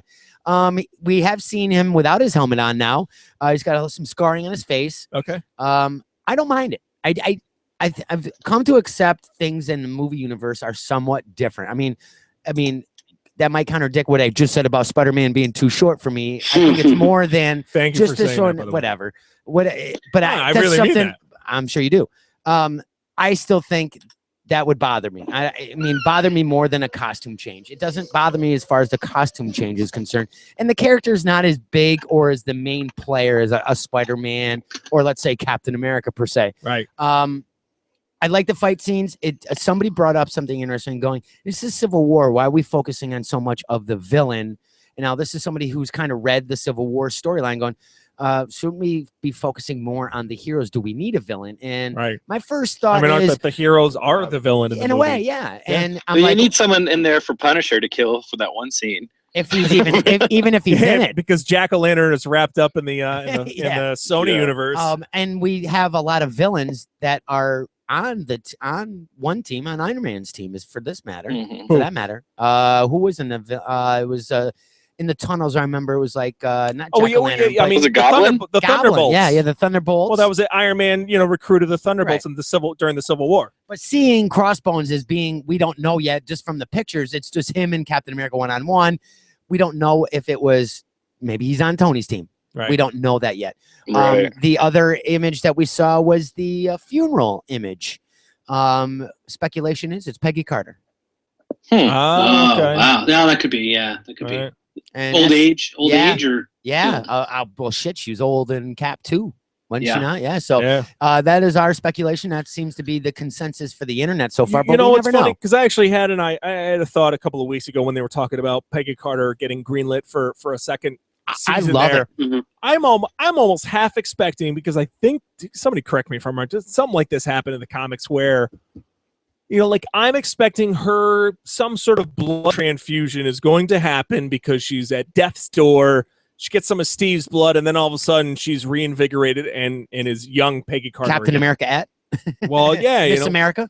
Actually, in the comics, there was a character that became Miss Liberty. Yes, she was rejuvenated. Given her youth again. Comic and movie universes are different, and of now course they are. Of course. And having Agent Carter come back, that's in the past. So Right. I think it works. But that's it. Do we want to just keep the Peggy Carter TV show going? Maybe the Peggy Carter, maybe the Peggy Carter TV show. Did you say Peggy? Did you just say Peggy Carter? Peggy. Becomes so successful during the second season, they don't want to kill off the character. That's a They new want to keep her Muppets around. Yeah, the Muppets coming out soon on ABC. But anyways, maybe something like that will happen. Who knows? And I'm just musing right now. Who knows? Also, more news out of Civil War. We see that Black Panther is on the hunt. Speculation is that he's hunting Winter Soldier. Well, actually, that's been confirmed that he is hunting Winter Soldier. Okay. But speculation is, we wonder if maybe superior speculation. Mucka said this, that the Winter Soldier killed T'Challa's father. Oh, like when he was like, reactivated through the years. It was his first mission, possibly, or whatever. Okay. And he killed Okay. the king of Wakanda. Great tie-in. Have him come back in the first Black Panther movie, or have him come back in Captain America: Civil War? Well, he's in Civil War. He is in Civil War. Black Panther. Black Panther's in there too, right? Yeah, the Vision. Everybody's in there. Well, Is no. Ulysses Claw, has Andy Serkis been announced for Civil War, or do you No, think he'll he just has be in not. Black Panther standalone? He has not been announced. Yeah, because obviously we have to do something with his character. Yeah. Well, that could just be the Black Panther standalone, which comes out before. That comes out before Civil War, right? No, it comes out after. Yeah, I think Civil War is next, right? Civil War is Ant-Man. Ant-Man is next, then Civil War. Okay. So where's that? Soon? Like Avengers 3 a year after they put out Avengers Yeah, 2. 3 a year. Right. Yeah. Right. So what's that? I thought somebody was going to say something. Sorry. Oh. But Nope. okay. So with the Black Panther being there now, who is not confirmed is Thor is not going to be in there, obviously, because he's going to be in Asgard dealing with Ragnarok. Right. We have the Vision, we have Scarlet Witch, we have Black Widow. I don't believe the Hulk was confirmed yet. I think Aquaman is showing up in this one, Aquaman, and Cyborg. Yes, is the final. Cyborg. I heard Cyborg. Spawn. Yeah. That's it. It's Captain And Mighty Mouse, America, Dawn of Justice. There's going to be some time travel. Sergeant Fury will be involved as well. So I'm excited for this. This one's going to be interesting because we kind of had some, or people were kind of worried that having so many A-listers, right, A-game people as far as the Avengers was going to make the movies a little chaotic, and at times they are. Overall, the movies did really well. Now, you mean they have the biggest superhero A-lister roster? I mean, I don't think Scarlet Witch is an A-lister, but you know what I mean. That's huge. Not yet. Not yet. You know. But that's a huge roster right there. Some major egos, some major screen time. So but again, I mean, interesting. it's Civil War, so you really have to get just that. You gotta load it up with the superheroes so that there can be. And there's got to be some that schism you got to between replace because there's some that they can't use, obviously because of licensing rights. What's that? What'd you say? I'm sorry. That they're going to have to replace some heroes, right. Because like of Tony. license. Well, no, Tony will be in it. Well, but my point is, No, the Wolverine, Hugh Jackman won't be in it. Wolverine won't be in it. Right. None of the X-Men, none of the Fantastic Four. Reed Richards won't be in it. Oh, you're saying as far as the actual. So they're going to have to sub some from of the these characters out. storyline, Right. or from the comic storyline. Right. So Okay. they're going to have to sub I wonder these. if they're going to do that whole clone Thor thing too. People wondered about that because once he's not confirmed in it, but it could be something. But at the same time, that's a little dark. And they've already stated Marvel won't go that dark route as far as the books are concerned. And they got some flack. The book got us some flack for cloning. They're gonna quickly introduce Black Goliath just to blast a hole in him later on that movie. Yeah, right. Which honestly, it'll be Liam Hemsworth. Yeah, right. Yeah. That was one of the biggest problems I had with Civil War, the comic. Is just everybody was acting so out of character. And it actually, it almost irritates me a little bit that this is what they chose. Mark Millar, I think. Mark Millar. Yeah. I have him to blame for that one. But that's almost what I have, like, when Captain America Civil War got announced. I was like, oh, God. It's almost like I hate how everybody is on board with it simply is because it's one of the, these new 21st century popular comic storylines. Everything since, like, Avengers Disassembled in, like, 2004. Like every storyline since then, everybody's just been eating it up. House of M, Civil War, Secret Invasion. There are some misses as well. what was it? Hulk and Siege. Yeah, exactly. Siege, Fear itself. What was the other? The Hulk, not Planet Hulk, but what happened to Hulk after a Werewolf Hulk? World War. World War Garbage. Hulk. God, I hated that. See, I I didn't would mind- love. I I would didn't actually mind that. kind of love if they worked that in. If they worked in Planet Hulk. That's Planet- just me though. Planet Hulk would be great. Rumor was after Joss Whedon did his Marvel rant that they were considering a Planet Hulk movie. Planet Hulk would be smart because honestly, like, how many times are we going to see giant-sized Hulk destroying a city and him dealing with the emotional fallout? Zero consequences. Right. Well, there's that, and then also like, oh, okay, how many times are you going to beat yourself up, and that we really still care about it? Like, That means we could get a put beta ray yourself bill. off on a distant planet in a fantasy-like setting where you can just go wild if you want to, and Mhm. yeah, like no consequences. And you're not like really the strongest person exactly. ever, and the first time ever, and you show that dynamics. Yep. You're not And that- the strongest in the world. So yeah, Planet Hulk actually makes sense. What's that, Tim? And then Black Widow could chase him down. Yeah. Bring Lullaby. I want to sing you lullaby, big guy. It's going to be the new porn now. It's going to La be the da Hulk and dee Black da Widow da porn. da. She goes in crew. Shifting onto media, we're going onto the small screen now. A lot of season finales happening. Oh, Flash. Agents of Shield was last week. Flash was last night, and I believe Arrow was last week as well. Yeah. I have not seen Agents of Shield. I've heard about it. It's not something on my to-do list right away. I will probably watch it tonight. I did miss Flash, unfortunately, because I had to work, but I don't mind. I don't mind spoilers because I have to do some research on the internet, and it looked really, really intense. So I can't wait to see it. But with all these finales, summertime for TV watching for the comic goer is kind of wah right at this point. So it's our news on the site's going to drop a little bit because Amaka and Jason Pickup, who are our movie and TV guys, they kind of dropping down a little bit. But it brings up some of the new stuff coming in the upcoming season. November is usually a start. October, if you're talking AMC with Walking Dead, is Supergirl. After we got done doing last week's podcast, which kind of sucked, it seems like they do it on purpose. It was a great podcast. Right after, What are you talking about? Will you let me finish instead of shut up? It seems like they do it on purpose that they release this stuff right after our podcast. Oh, so yeah, right. I was like, crap, why couldn't we have premiered this on the podcast? So I got the thing on the button. Should I release it now? No. Hey. wait, they just went another 15 minutes. Shit, we gotta hold it. So we watched it afterwards, and It was good. It wasn't bad. I mean, I it thought was solid. okay. It was okay. I think Does it feel like we saw the entire season in that Yes. 6-minute clip? that's what bothers me.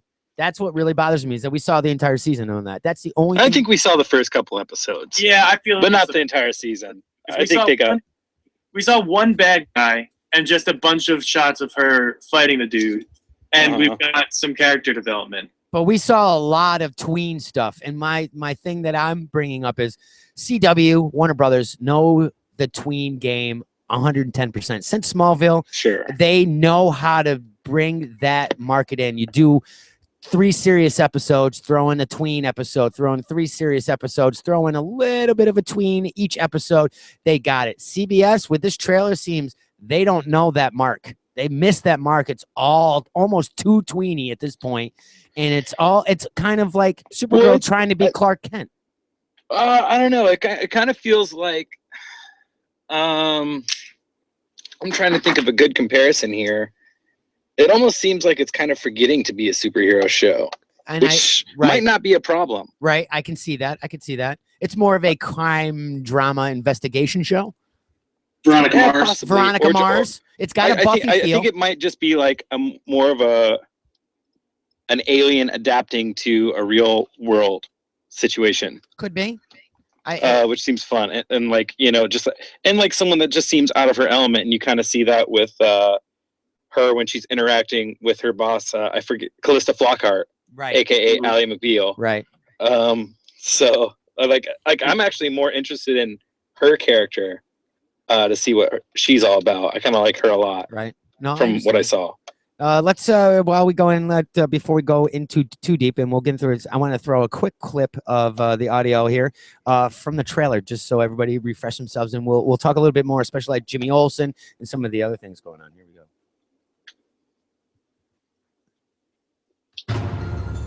My name is Kara Zor-El. 24 years ago, my planet was in peril.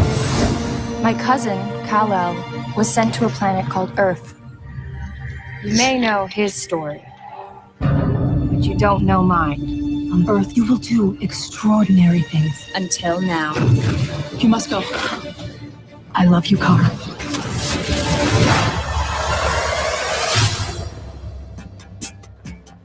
Sorry.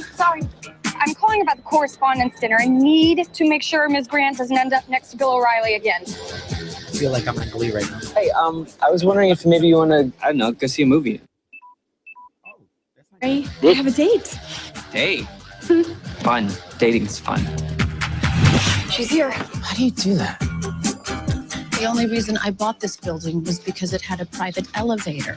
That way I don't have to get soaked in cheap cologne every morning getting to my office, find out who used it, have them reprimanded or bathed. I don't care which. Here's your latte. I still want to date her. Oh, that'll be new and different. Hello? I've seen this picture. It won a Pulitzer. Yeah, only because it was the first real shot of him. Bill's secret, he actually posed for that. Guess he likes me. Oh my God, you're Jimmy Olsen, the photographer from the Daily Planet. James Olsen. I never got your name. Gosh, Kara. Wow.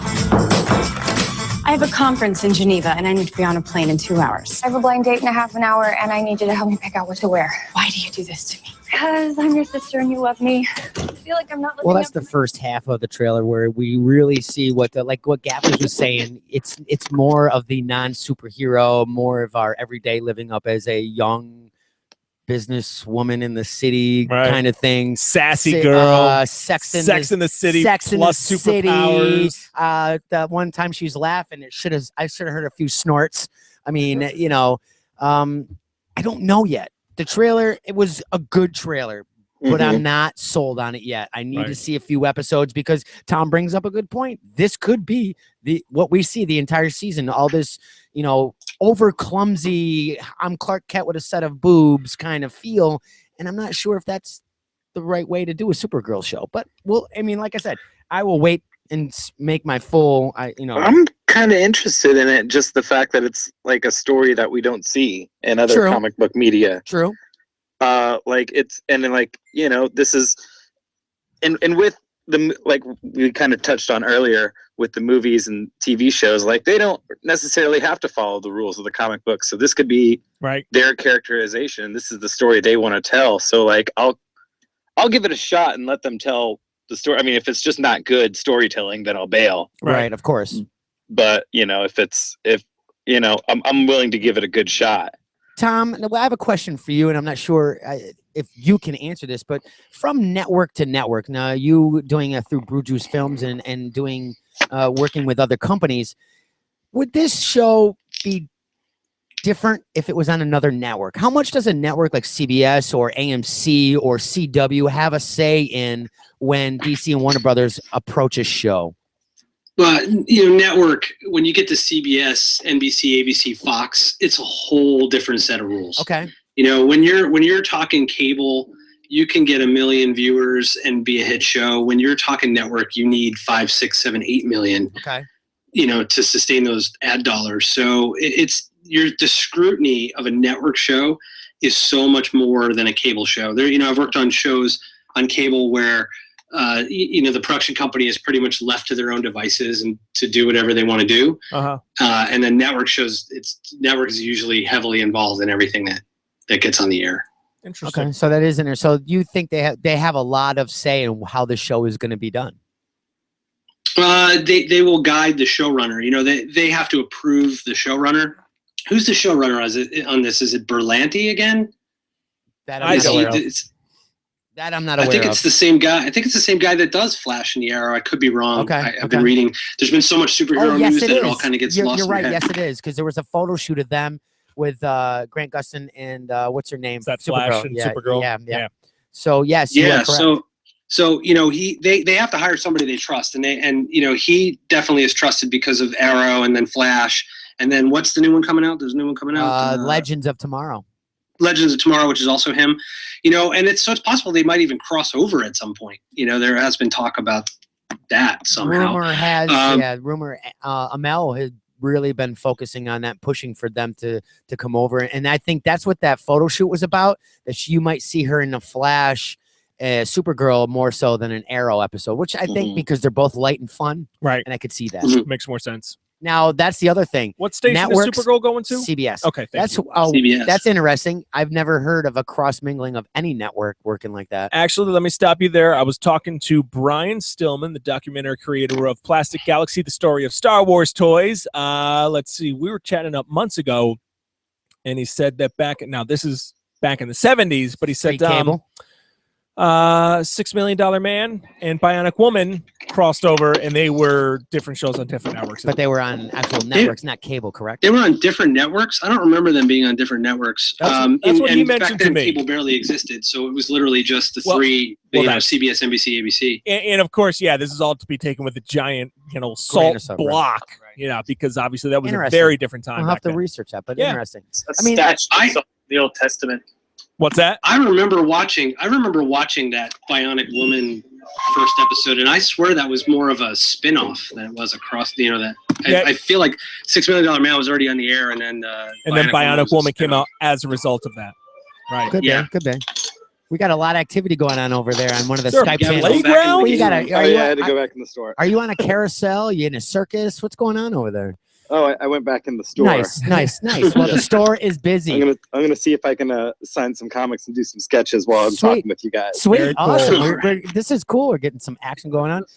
Gavin, tell everybody where you are again, and let's give this store a plug. I'm at Comic Book University in Greenwood, Indiana, and it is technically Indianapolis, and the address is 7623 Shelby Street. Nice. And who is that?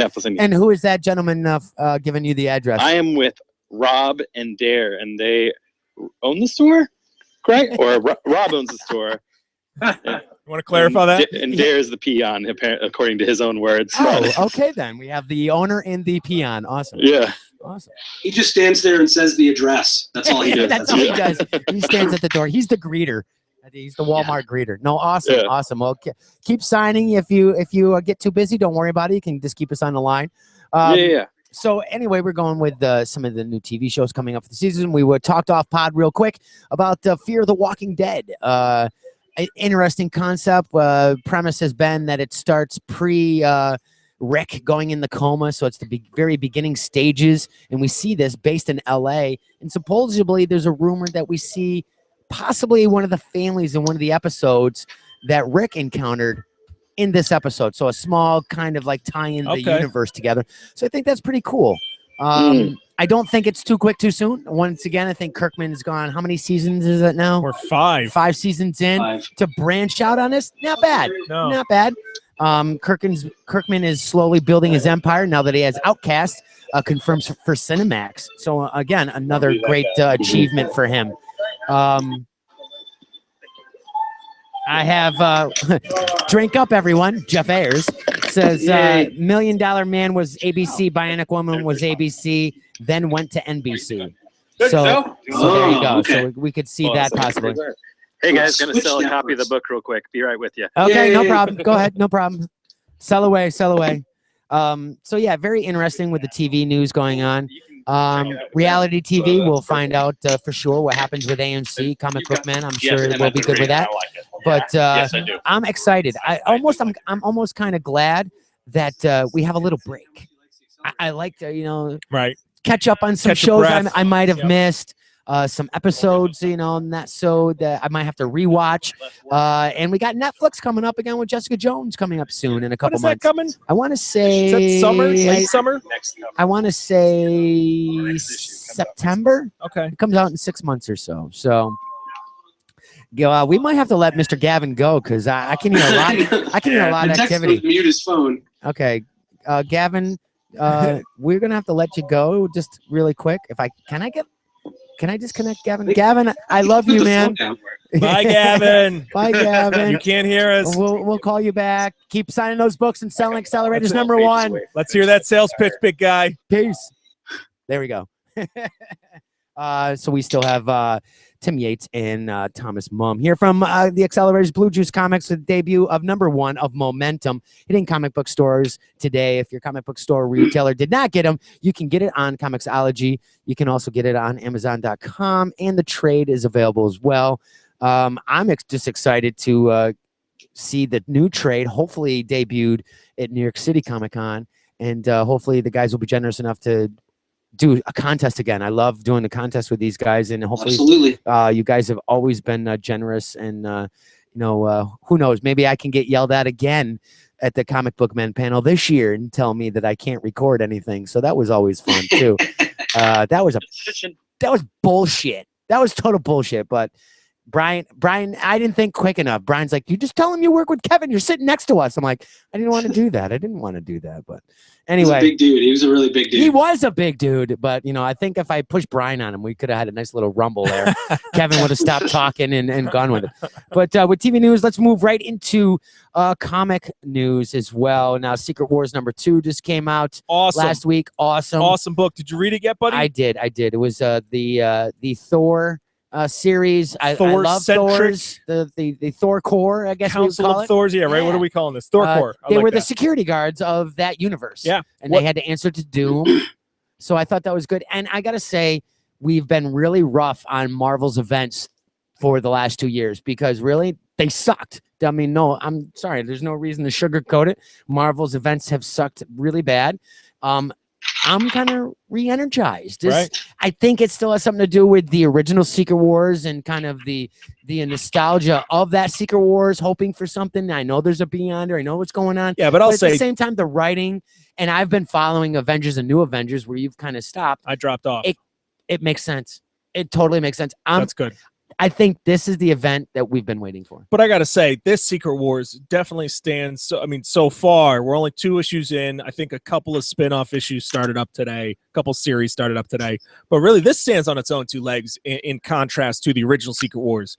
Because now, all of a sudden, I feel that this current Secret Wars is reading much more like the Age of Apocalypse. Like 1602 that came out several years ago in the mid-2000s. It's really this sort of alternate reality tale that we are just thrust in the middle of, and we're able, it seems like a long history here, more than what issue 2. Like there's more going on in the background. Well, that's even it. Beyond Avengers, these characters are speaking as if they've been in this universe for a years, long time, right? And I'm down with that. Obviously, I'm a long-time Marvel reader, so it's like I can pick up on who these characters are and kind of pick them up and kind of run with the ball, hit the ground running, I guess is the expression I'm going for. But I'm really enjoying it so far. And yeah, this is the first major event that I've done since Age of Ultron, which was in 2012. Yeah, and you were like 2013. Yes. Yeah. I mean, I liked it. But I have come back. I definitely have come back. I want to be on the record now saying I have come back with Age of Ultron. It reads better after, and it reads better as long as you know that really Ultron doesn't have much to do with it. 180, Hulk 180, Hulk 180. Can we say 180, Hulk 180? Last panel, bam, bam, bam. So D-Dub, are you picking up any of the spin-offs? Like A-Force started, this all-female team of Avengers kicked off today. And if anybody doesn't know about that, you can go right over to fanboysinc.com because I was just notified A-Force review is up. Nice. By that guy. See, that guy. See, now you don't have to. You can't even say the name anymore because we've exceeded our drinking quota here you don't on. want to kill his liver. Yeah. I am picking up some. I'm picking up this week Planet Hulk #1. That's the only really one that I'm doing. Besides that, maybe I might pick up Old Man Logan. I'm trying to stay on the main line on this. One, because I'm working on so many other things through the DC universe. Right. Because at the same time, we have Convergence #7 coming out today. We have Convergence Flash #2, which I picked up as well. We have Convergence Swamp Thing #2, which I picked up. And Witches #6 and Star Wars #5, which I'm still running. Yep, and you can't forget, obviously I saved the best for last, Accelerators Momentum #1, which I also picked up today. So what's that? I said jit, like boo-hoo. Boo-hoo, yeah. Wow. So it's tough. And this is the other thing that I have. Both companies, and you two guys, please weigh in, being comic publishers and creators. With the two companies, you always do they seem to always mirror huge events at the same time. Now, obviously, they're trying to get the market share, but at the same time, there are readers who do read Marvel and DC at the same time. Obviously, we may have a bigger love for one company, but we do read them monthly, both companies. Some are just Marvel, some are DC. But like myself, I'm an indie Marvel and DC guy, so it gets expensive. And whether or not I think a tie-in might work, I'm not a big fan of the tie-in or the crossover sometimes because they seem to be lackluster in the past. I don't necessarily know how I can afford this. So is it, as a company standpoint, is it still a good idea that you put out a huge event when the other company does? Because now, aren't you kind of contradicting yourselves and kind of fighting yourselves? It's like you said, though, they're vying for market control. They're vying for popularity. But you're losing me on half your sales, because if Marvel if Marvel just did the Secret Wars, I'd probably buy 4 more crossover events or tie-in issues. But now at Convergence, all right, I'm going to spend my money on the other 2. Or if DC just did it, I would have bought maybe 5 more. Right. So what do you guys think? I mean, you're making it sound like these guys have meetings. DC and Marvel have meetings. Like, what are you going to do? What are you going to do? I mean, they might announce this stuff and do it without even knowing that Marvel's doing a big event also. But Tom, they've been doing it so many years. It's happened almost every huge event. They've mirrored each other. I feel like they do counter release each other with events. It's almost like it's a super large scale poker game. You know, they're of course, throw their chips in. It reminds me of movie studios. The best ones I can remember are the studios put out 3 Meteor movies. Armageddon, Deep Impact, exactly. Yeah, and that's Wyatt Earp and Tombstone, and exactly. So that seems, but obviously it's a different type of scale. But here it's like, I don't know. It seems almost counterproductive to a point. I don't know. I mean, this is just my assumption on this, that I know I'd probably buy a couple more titles of each companies if the other one wasn't doing an event. I'm on the fence now, but now I'm more on the fence because I'm like, okay, I can't spend more than $50 a week. I got to set a budget. Yeah. I can't speak to any of the business side of that, like where they're coming from, because I've only just started, like, you know, on indie comics. So my experience doesn't really cover that side of the business. But yeah, as a reader, I would definitely not be picking up the tie-ins. Yeah, the events, just because it's so much money. And if I had to choose, like, I don't know what I would do. Like, I don't read any of Convergence or the Marvel event, but from what I've heard, Convergence is kind of a dud. Yeah. That's the internet. It's funny that we say that, because on Comic Book Resources, I saw 2 days ago, Convergence and one other book is the reason for the increase of sales in comics this past month. Now, but that doesn't mean they're good. I know. I'm not saying that, but you'd figure a bad book, it'd be wah and sales are down. Now we know that our particular reviewer, all right, Jeff, your liver's gonna go in overdrive. Jeff Ayers has been bashing the hell out of Convergence with 5, 6, review wise, and it is confusing. And bashing it just so, because I'm reading it and it is confusing. But it's funny how Convergence is doing well in sales, and I guess this goes down to, in the business side of thing, this is marketing, and they know how to market it. They got it as a huge event. If you guys, if you listened on last week or the week before, Jeff Johns announced in issue 40 of Justice League that Divergence is the bigger issue going on. Convergence is a pocket issue, and that the entire DC universe history is all canon. So every one of these events between Crisis, 0 Hour, Infinite Earths, or Infinite Crisis, is all canon. It all happened, and they're making it all huge one canon event. So like Forever Evil 2, everything. Yes, pretty much everything. Everything is canon. So now I kind of agreed with Jeff saying that this is kind of really confusing with Convergence. Now it kind of makes sense that this is a pocket of what's going on, and reading the Free Comic Book Day Divergence and issue 40 makes me give it a better understanding and a little bit more appreciation of this book and a better understanding. And that's why last week's issue 40 of Justice League was my pick. Even if you don't read Justice League and you're attempting to read Convergence, pick this up. It might give you a little bit better understanding.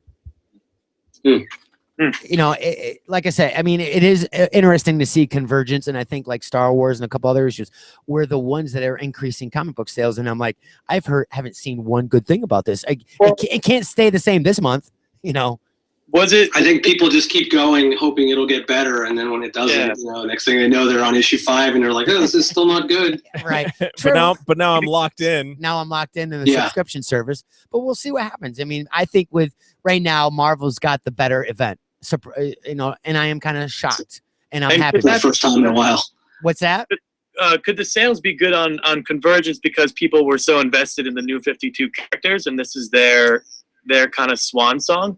And if people are because I've heard nothing about people being unhappy with how they're wrapping up the new 52 characters storylines in Convergence, like characters dying in throwaway panels and you know, just unsatisfying resolutions to it. Could it be bad for sales on the next event they did? It could be. I know, like in the last issue of Batman, he dies, and they show a very distant panel of him and the Joker's like laying in a pool of blood, but it was so small.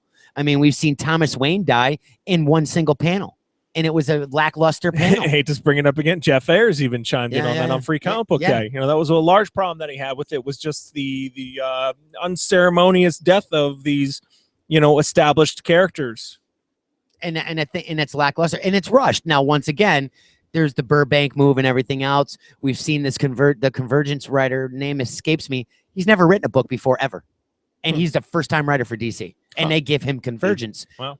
And what's that going to do to fans who you get with those new 52 characters? Like, are they going to trust you with you know, series going forward? Like, if they start getting to a series, are they going to be like, well, they're just going to ruin this in the end anyway, or what? No, I agree with you. I'm not sure, and I don't know what the end game is. But we are moving quite a long time right now. Now, Joe, do you have some toy news? A little bit of toy news. Let's wrap it up. See, what do we have, big guy? What do we have? Well, talking about toy news, also little links into Free Comic Book Day, or Free Comic Book Day. How about just New Comic Book Day? So yeah, picked up Star Wars #5 today. Also picked up Transformers issue #41 from IDW.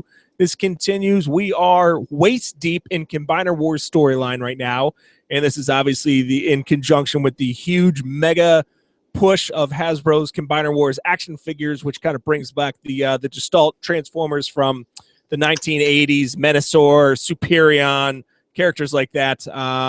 So in toy-related news, what do we have? We dropped a little article on fanboysinc.com. Go over and check it out. We have seen the first image of the Leader Class Starscream action figure. He'll be standing about 12 inches tall. He's going to come with his regal crown, which he wears currently in the comic books. But you also might remember that from Transformers the movie all the way back in the 1980s, which is a great flick.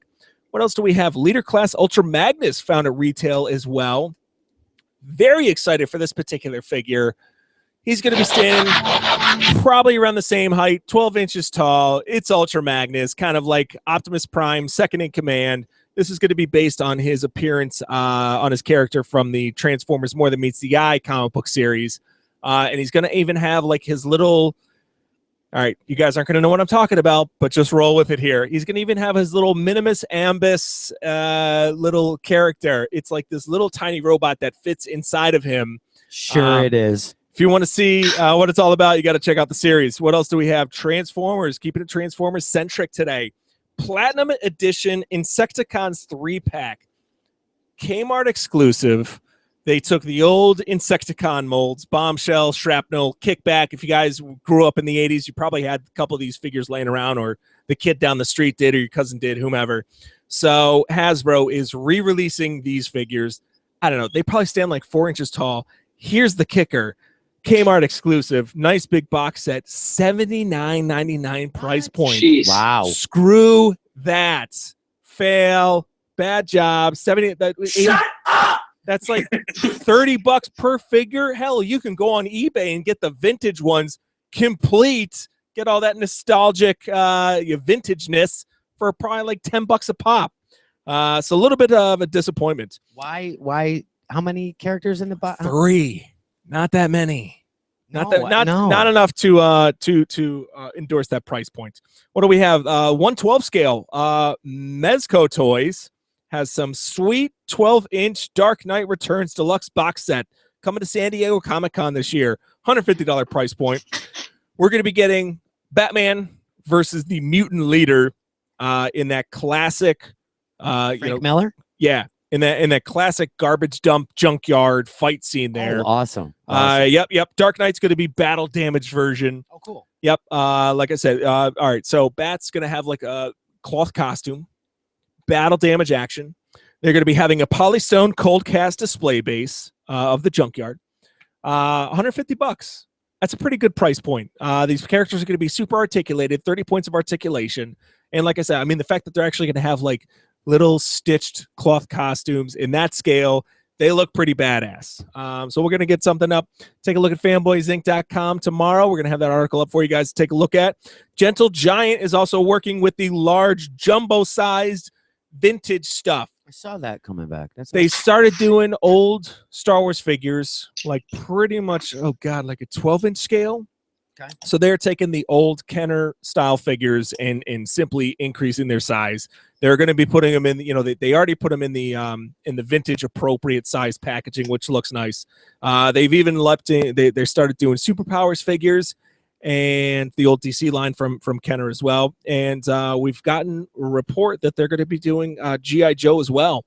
Oh, so cool. A jumbo-sized Zap figure is going to be the first one coming out. He's going to be it's pretty much like you took your childhood toy and simply increased the size of it. So it's kind of crazy. That's pretty cool. But That's cool. I'm curious, like, how does the licensing on that work? As far as? Like, okay, so Gentle Giant is obviously, it's like a smaller independent toy company. They do a lot of statues. But, like, so they just go to Kenner, they go to Hasbro, or I guess, okay, so Star Wars is owned by Disney now. I mean, do they have to talk to Hasbro at all? Or do they just go straight to Lucasfilm and Disney and say, hey, we want to take the old toys. We want to take, well, I guess the molds, too, are owned by Hasbro these days, too. Yeah, so there you go. Hasbro bought Kenner in the 90s. So I'm just curious, the phone calls that are made and the legalities of it all as well.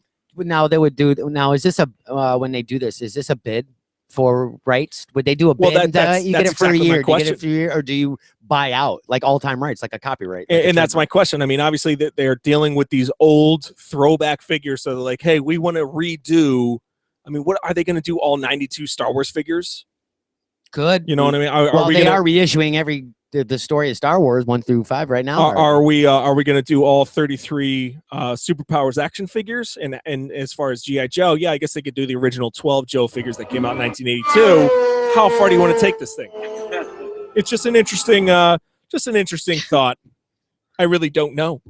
Well, if they do, that's more money for them. Yeah, right. In a way, because you probably recycling, you get a new generation of toy buyers. Well, that's it. I think for a lot of people, audience, these things it's kitsch.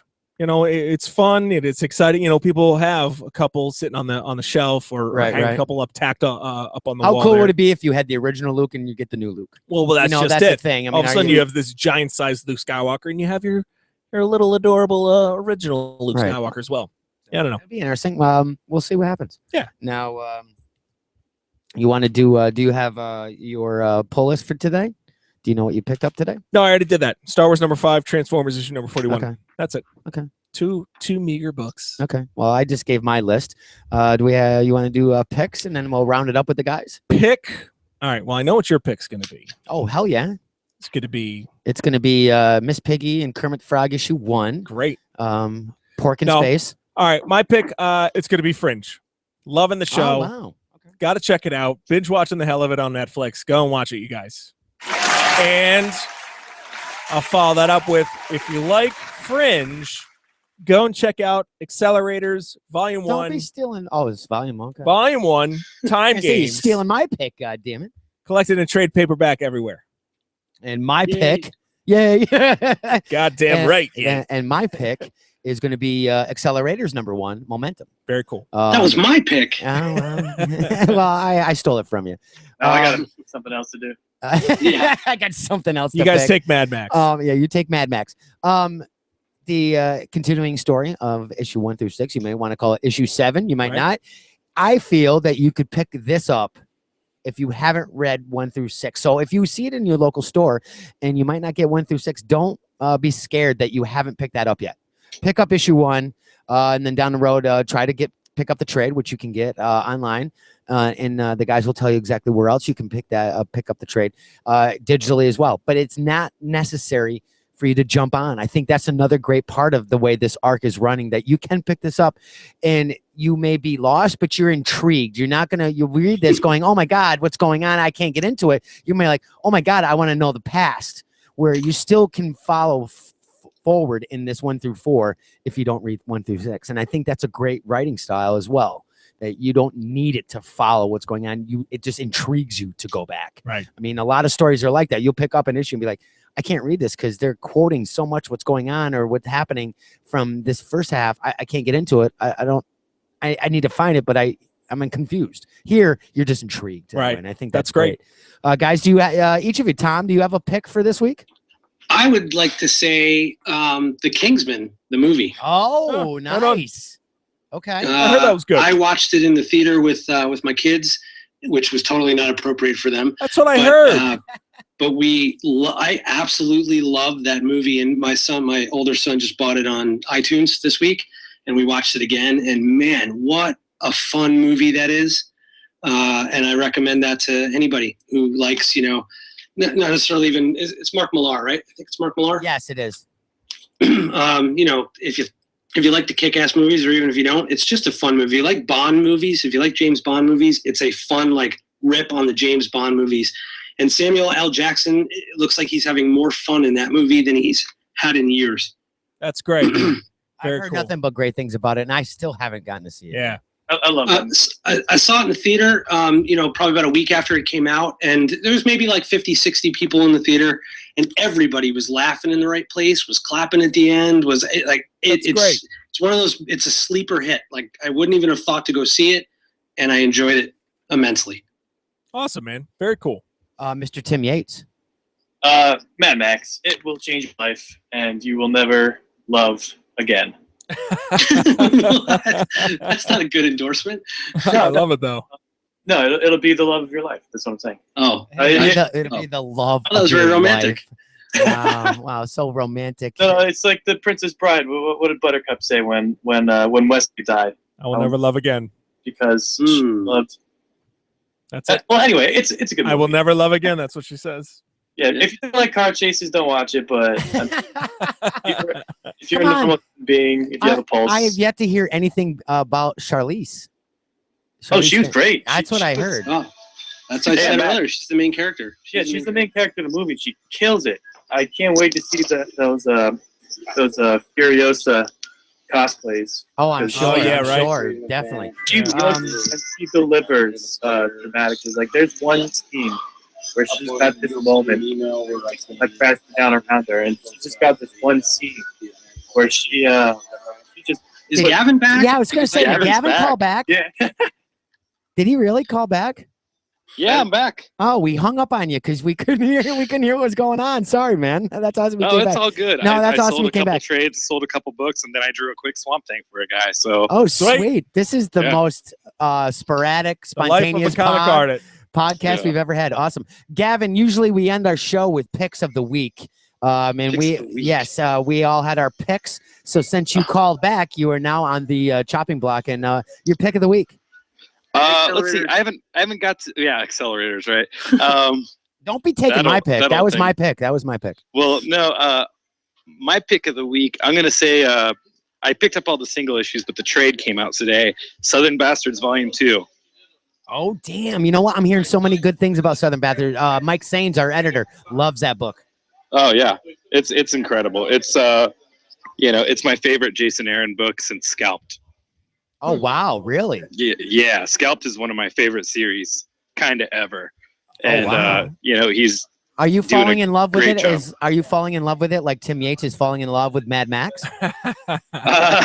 I guess. I haven't got a chance to talk about Tim with Mad Max, but I assume, yeah. I must have missed all that juicy stuff. Will you ever love again? You will never love like you will love this movie. Yeah, I'm excited. Tim's gonna be single for the rest of his life and just rewatching Mad Max. Well, over I already and knew over. that. And we have a an FB chat pick of the week. Jeff is just all over it today. Jeff's pick of the week is Witches 6 by Scott Snyder and Jock. Another awesome, terrifying, fun book brought to you by Image. And the review is live on the site. So Nice. if you very cool. Jeff is just knocking it out of the park this week with a bunch of reviews.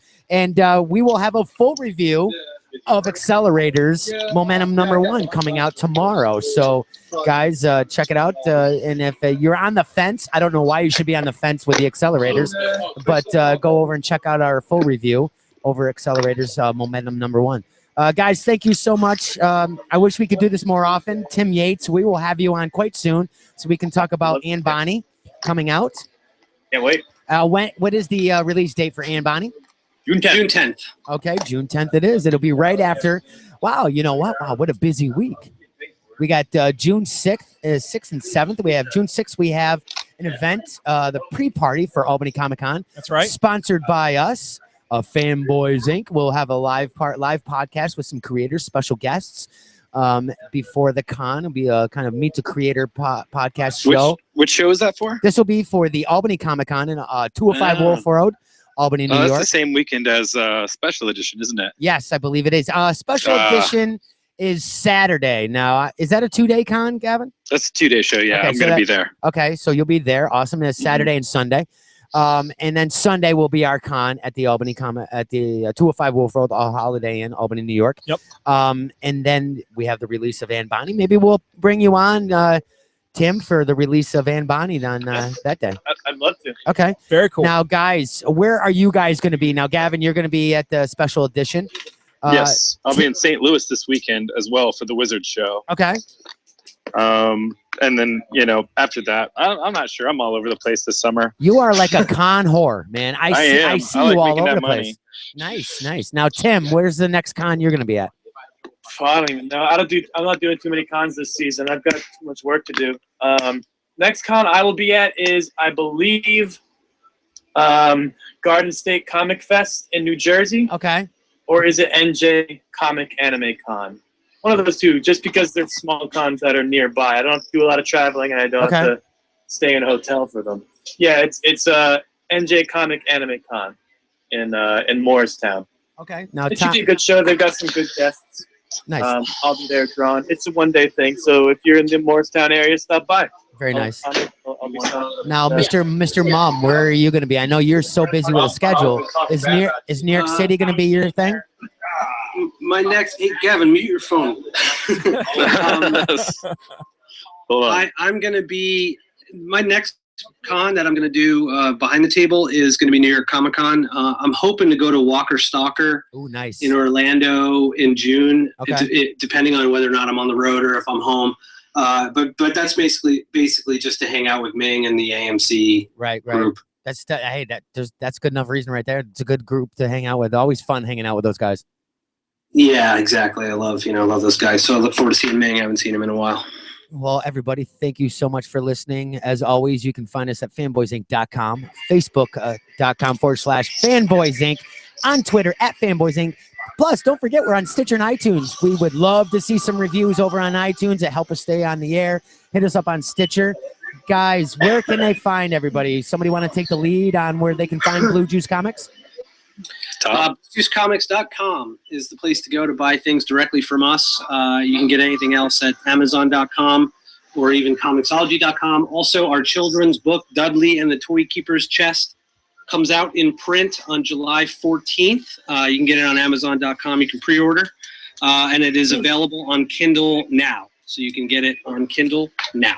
Well, we'll have to have you back on talking about the children's book. I know we talked briefly a few months ago about that as well with you, I think at New York City. So we'll have to have you back on for that because that's an interesting project that I want to hear more about.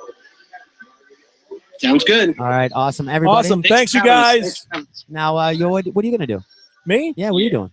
I got, well, it's the end of the night, but actually I got to go talk to Joe St. Pierre. I got to email him over some Liberator artwork. What?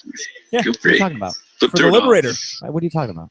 Well, we'll talk about this later, I suppose. I mean, you just asked me what I'm going to do. So But how are you emailing him artwork? I got to email him some artwork for the Liberator. For? The Liberator comic book. For a comic book that we're in. We're in a comic book. Why are you doing artwork? What? Because I did a little Snapchat for him like months ago, and he says, you know, I got to... Stop being so vague. Just say it. What are you doing?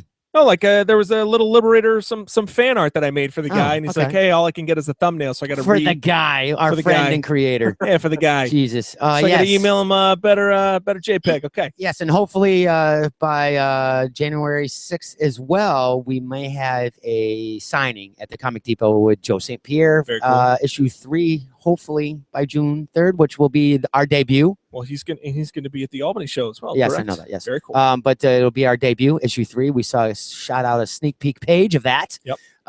Podcasters kicking ass. Very cool. So that was kind of cool. Yeah. So Joe Nub with your robotic leg, it looks like you're kicking somebody's ass. Very cool. Hopefully we'll see more of that. So all right, you go play with your Snapchat photos, and I'm gonna go and finish this podcast. Guys, thank you again so much for joining us. Thanks for having us. Take it easy, guys. Good chatting. Later, nerds. All right. Peace. See you guys.